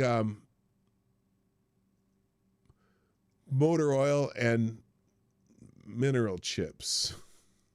Oh, bacon grease mixed with rendered beef fat smeared on hot toast and made with fresh baked bread. You know, that might be it too. That might be it. But I feel better now that this is something that I can put on YouTube. All right, there we go. And finally, ladies and gentlemen, today's last question on today's Friday Q&A comes from Avocados Diabli, and that question is, what do you do at UPS? Do you work a slide, sort, or load trucks? I don't think you've actually ever said. No, I pretty much just scan packages. I do some auditing occasionally here and there, and I often work in stations where we relabel packages that have bad labels and just, you know, known as DA, data access, where we go in and correct addresses and make sure that things go to the right place that have bad labels or mislabeled. So pretty simple stuff. I don't do any heavy. I do very little heavy lifting. So there you go. And that's it, ladies and gentlemen. That was Friday Q&A. Thank you, everyone, dropping questions. Well, all three of you. And look forward to having another Friday Q&A next week. All right, that's it for Friday Q&A. I'm closing that little chat window now. And that was fun. All right. Okay, so now, like I said, because I don't have other obligations today, we'll do the show for a couple more topics before we move on, or before I move on. Another thing trending today. Time to go? You got to go? Midnight? Or is just you thought I was going to end the show right there? I'm not ending the show. Mr. President was, we did the Mr. President one, but I laughed because this, under the Mr. President trending, this old gem popped up. Happy Thanksgiving to all, even the haters and losers. That's classic. That was 12 years ago. that was beautiful, even to all the haters and losers. And you know, 2013. That was before he even ever ran for president. That was fucking great. All right. Other things that were happening here. We did. Oh, third world countries. Yeah. So after this shooting, and really probably should have been happening already, the President of the United States has decided we're going to permanently pause migration from all third world countries to allow the U.S. system to fully recover, terminate all of the millions of Biden illegal admissions, and remove anyone who is not. Okay, what happened there? Oh shit! Well, that didn't work. That was not supposed to work that way. Who is not an asset to the United States or incapable of loving our country. So, not a bad idea. I mean, it's not a terrible idea. He did a long version of this on Truth Social. Here's the picture here, maybe, if it pops up. Eventually, come on today, whatever. Okay, yeah, from Libs TikTok. This is his Thanksgiving message. I'm going to pass. It's long, and I'm sure there's... He refers to my governor as seriously retarded Governor of Minnesota, Tim Walz. Oh, God. Should I just read this? It's going to be hilarious. Okay, quick in the chat. Do we read his Thanksgiving message on or not? Yes, just a quick yes or no. If I start seeing a bunch of yeses, we'll go ahead and start it. A judge will be calling that illegal any second now. Oh, I don't know. Anyway, meh. Yeah, I'm kind of meh too. I'll leave in the links. How about that? Let's go. I have some articles open too. Oh, The Nation put this article out, trashing Thanksgiving Day, saying the Pilgrims were doomsday cultists. Time to reckon America's radical origins. Well, we know that the Pilgrims wanted to be. They had their own religious kind of cult thing when compared to where they came from, and they were trying to avoid persecution. But I thought the left loved doomsday cults. So they kind of do. They kind of do. Far Left Nation used Thanksgiving holiday to recast Pilgrims and Puritans as radical Protestant doomsday groups whose cultish ideologies, it argues, became the foundation of American culture, urging Americans to treat the day as good a time as any to begin coming to terms with the country's radical cultish origins. Now, it's funny because they want to talk about how radical these people were, whatever. And then, yeah, like you said, you guys are weird and radical yourself, but someone had posted, what was the thing they posted? Here it is. Here's what they're, when they posted on X, and I think I have that here too. If the Pilgrims were around today, most Americans would identify them as cultists, argues Jane Borden. Well, that is probably true. But if you compare Americans today to anybody from the 14th, 15th, or 16th century, you'd identify them as really weird in many different ways. It doesn't matter where they were from. So I'm like, yeah, you know what? If I lived in Hawaii, I'd be on a beach instead of a place that had a bunch of snow on the ground. I mean, it's like, you know, if I was eating peanut butter, I wouldn't be running into somebody with chocolate. I don't know. It's just, who gives a shit? It's just, they want to run down America, and it just pisses me off. You can read the articles on these anyway, but, you know, she depicts early New England as a high-controlled environment where leaders allegedly regulated behavior, thoughts, and information intake through community pressure, punishments, and the threat of damnation, recounting lurid descriptions of public brandings, ear clipping, and the whippings for infraction, including gossiping, flirting, and skipping church. Yeah, everybody was a little more uptight back then. Duh! If you went to the Buckingham Palace back then, was there, how old's Buckingham Palace? Anyway, you'd find a bunch of uptight shitheads too. I'm sure if you went down to see the Aztecs and the human sacrifice, that'd be kind of weird too, right? I mean, God. But oh no, the origins of this country were really weird. Well, yeah, everybody was fucking weird back then. We have a whole different style of communication and abilities and things we've learned and shit. It's like, it's like, again, their only purpose in writing articles like this is to try to run down this country. Yes, we've all evolved from many different traditions. Fuck you. All right. Let's see, in Front Page Magazine. Oh, and by the way, the ACLU demands starting Thanksgiving with land acknowledgments. So the ACLU used to pretend it supported free speech, then it abandoned free speech and joined a rat pack of radical leftist groups trying to out-radicalize each other.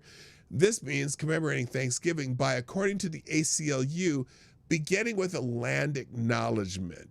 Start by acknowledging the land beneath you. All land in the United States is indigenous land. No, fuck you. The land I live on now was owned by the last person who owned it. And that's all whatever. I don't care. And also, let's see, like St. Matthew Island of Alaska, which belongs to the ice, challenged the false and harmful Thanksgiving origin story. Always the best way to start a family get-together. This is, what is this from?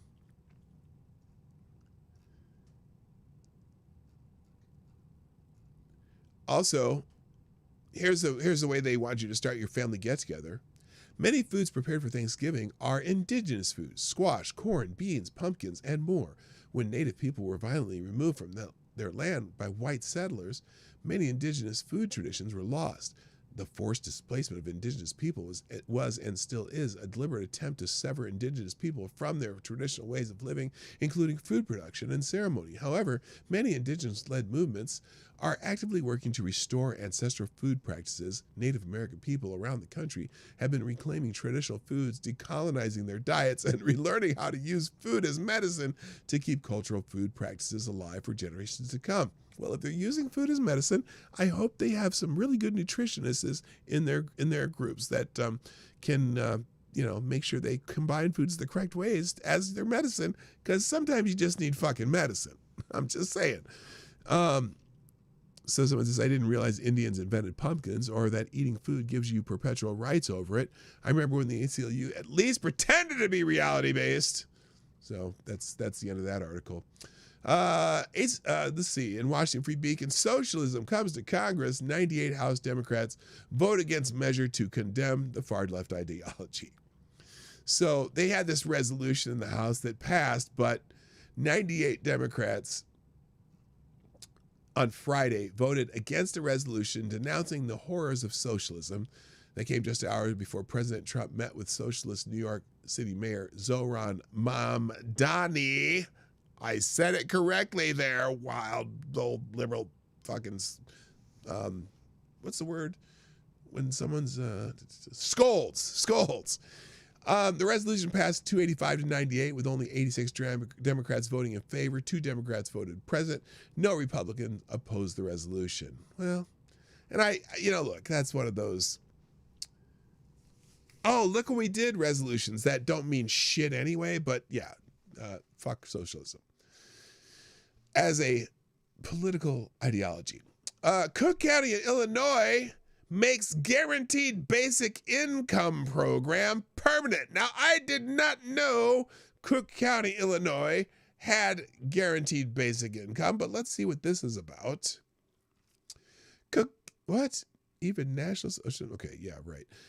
Cook County, Illinois is making its guaranteed basic income program permanent after launching it as a pilot program in 2022 with the help of federal COVID-19 relief funds. Now that's interesting because there are no more federal COVID relief funds. But anyway, the Cook County Board of Commissioners unanimously approved $7.5 million to make the program permanent last week, Fox News reported.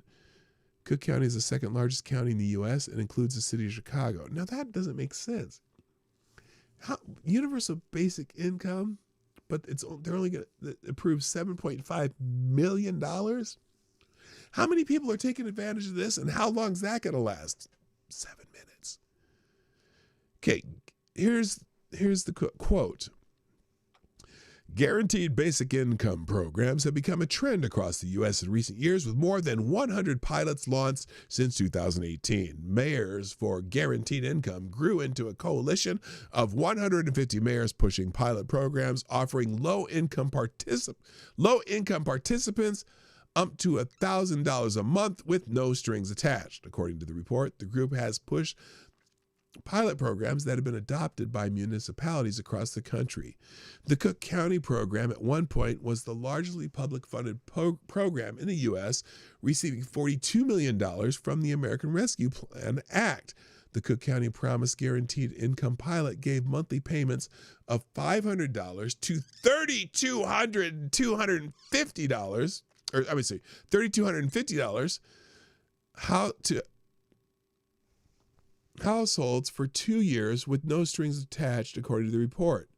The commissioners told the outlet they decided to make the program permanent because of findings from a survey of the county's program showing 3/4 of participants reported feeling more financially secure. Well, no shit. You're just giving them money for nothing.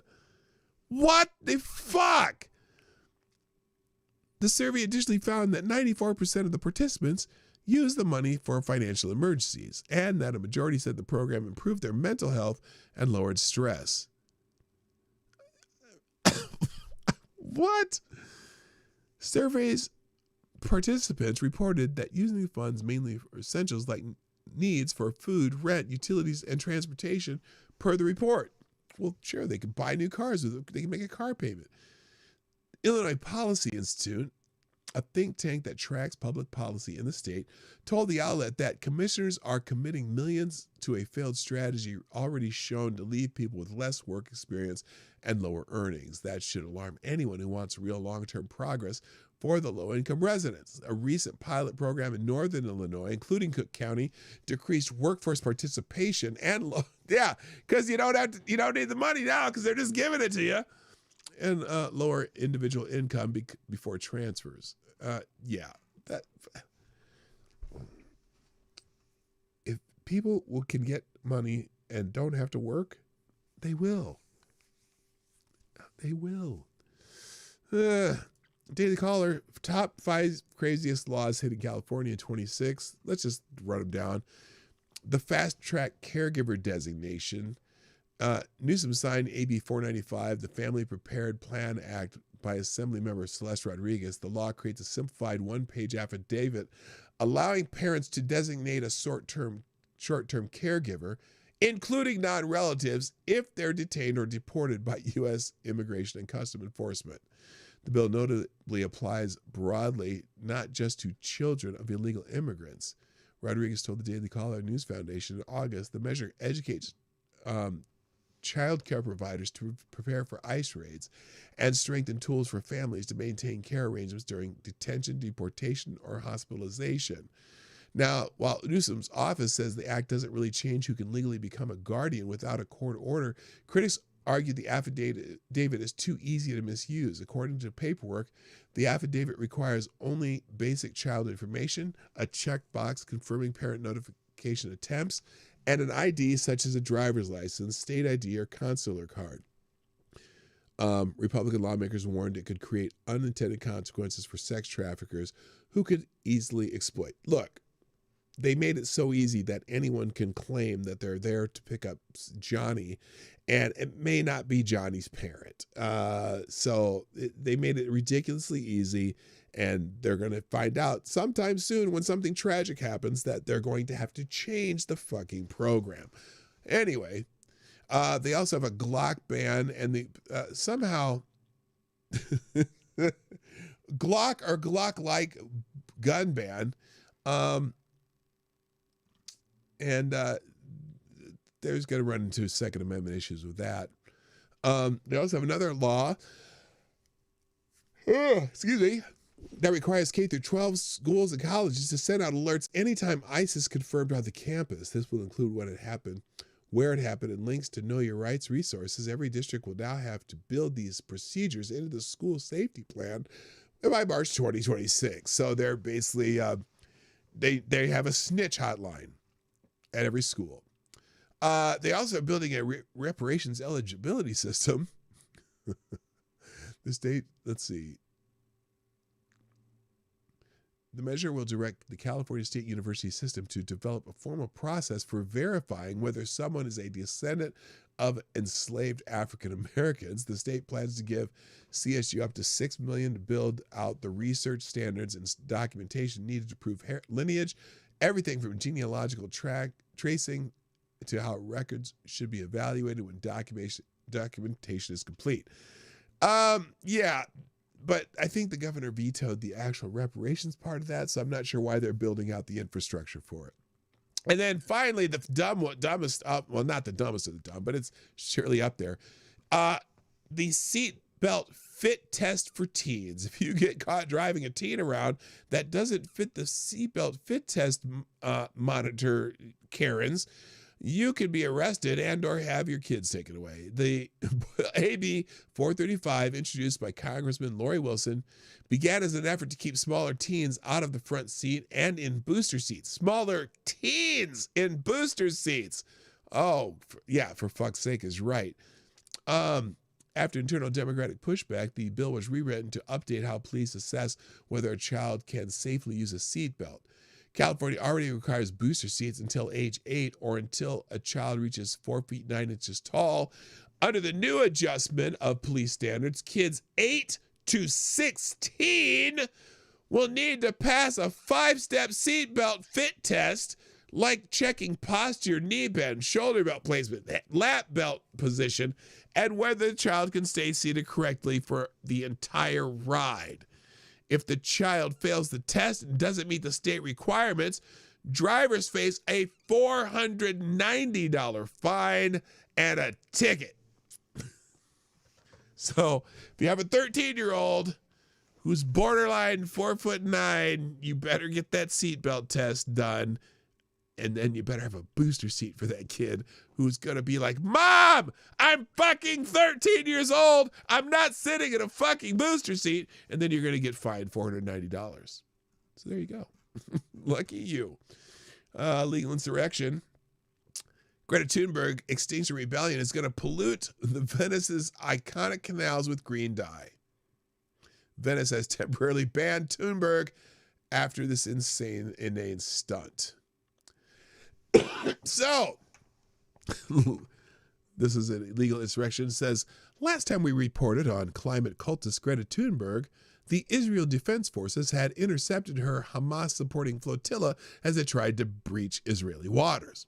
It's also been a while since the eco-nuts of Extinction Rebellion have been in the news for defacing iconic sites such as Stonehenge and the Wall Street Bull. In part, the lack of news doesn't mean they haven't been busy pushing pseudoscience or creating chaos. It's simply the fact that the world has moved on, and as President Donald Trump has noted, the climate change hoax is over.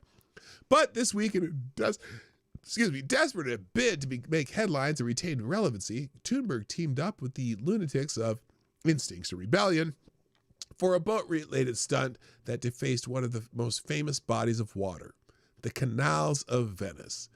Greta Thunberg has now been banned from entering Venice for 2 days and fined €150 after she poured green dye into the city's Grand Canal. Local authorities called it another act of vandalism that harms both the city and the lagoon. Now, you'd think if these were eco-minded people, they would know better than to pollute a beautiful canal with whatever's in that damn green dye. But they're also not very bright. So she's been slapped with a 48-hour, why only a 48-hour ban? She should be exiled and banned from the entire country of Italy for the rest of her fucking life. She's been slapped with a 48-hour ban from entering Venice, Italy, after joining Extinction Rebellion protesters in dyeing the Grand Canal bright green, according to reports. Now, the only thing about this, though, they must have some kind of non-toxic green dye, because they've been dyeing the Chicago River green forever on St. Patrick's Day. But then again, the Chicago River is already a polluted mess, so maybe that's not a good example. Anyway, the Swedish activist, 22, was also fined $172, along with roughly 35 other demonstrators involved in the action, per the Telegraph. Extinction Rebellion said the dye used was a fluorescent non-toxic tracer commonly employed in environmental studies such as tracking water flows or monitoring leaks. Well, at least it was that, okay? The group reportedly insisted the dye posed no ecological threat. But they just wanted to draw attention to their favorite cause. FTG, Extinction Rebellion. Fuck them. All right. Oh my God, I got a lot of stuff. Oh no, I don't have a lot of stuff left because those are all Gun Fox's articles. Okay, we'll just peruse a couple headlines and then get the fuck out of Dodge. A day that will live in infamy in child gender ideology. Oh, interesting. The HHS final review left critics empty-handed underscoring that current medical evidence overwhelmingly backs protecting children from risky, irreversible sex change treatments. Oh, the Department of Health and Human Services had a study, and they issued its final report on the medical evidence regarding child sex change treatments. HHS released an early version of the report in May, but in intervening months, it directly asked skeptical physicians and medical associations to scrutinize its conclusions. Amazingly, none of them could disprove HHS's conclusion that medical risks to children far outweigh any potential benefits of sex change treatments. So-called gender-affirming treatments can have lifelong consequences for children's physical and mental health, including infertility, sterility, sexual dysfunction, metabolic disorders, surgical complications, depression, and more. HHS is therefore right to urge that children be protected from such treatments, instead pursuing therapy for conditions like depression and autism that commonly accompany gender confusion. Not commonly, almost fully accompany them. People with gender confusion have up to 5 different mental health comorbidities that should be all figured out long before even considering that last little snippety. So good. That's a whole report of that. I don't need to read anymore.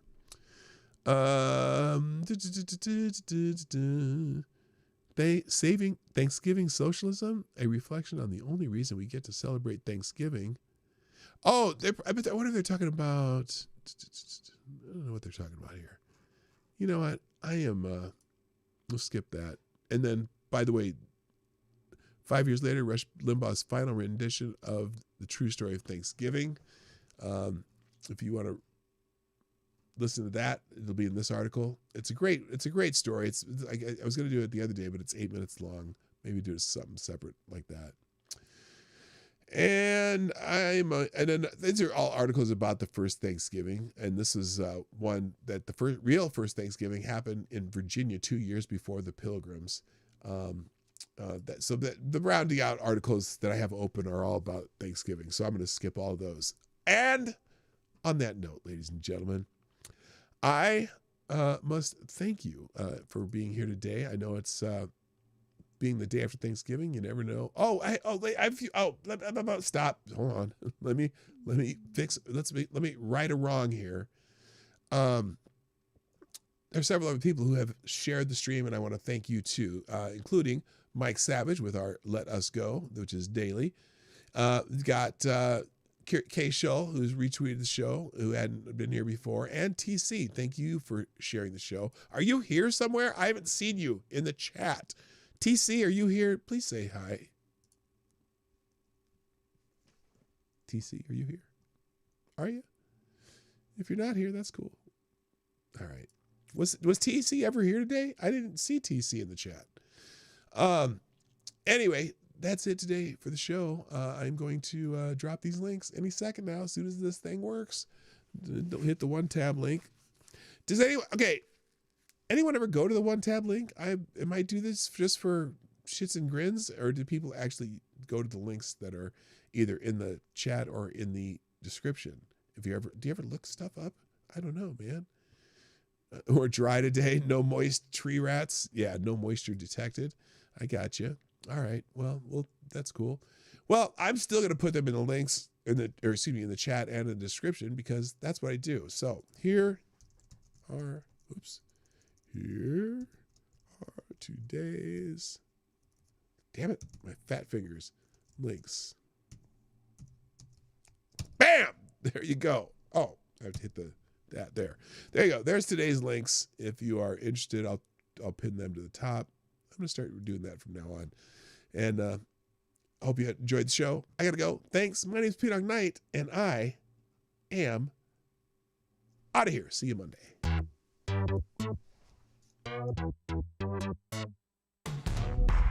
Hey, this is Dawg Knight, and thank you for watching today on the Dawg Knight Channel.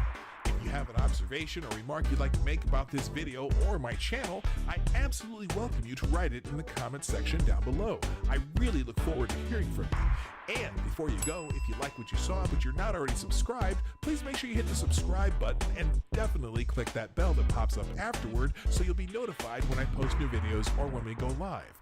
I broadcast my live show, The Morning Night Live, Monday through Friday at 10 a.m. Eastern, 9 o'clock Central. A special thank you to all supporters of this channel who share our videos on social media and who make donations through the Streamlabs link, which is also in the description down below. Thanks again, and until next time, I'm PDawgKnight, and I'm out of here.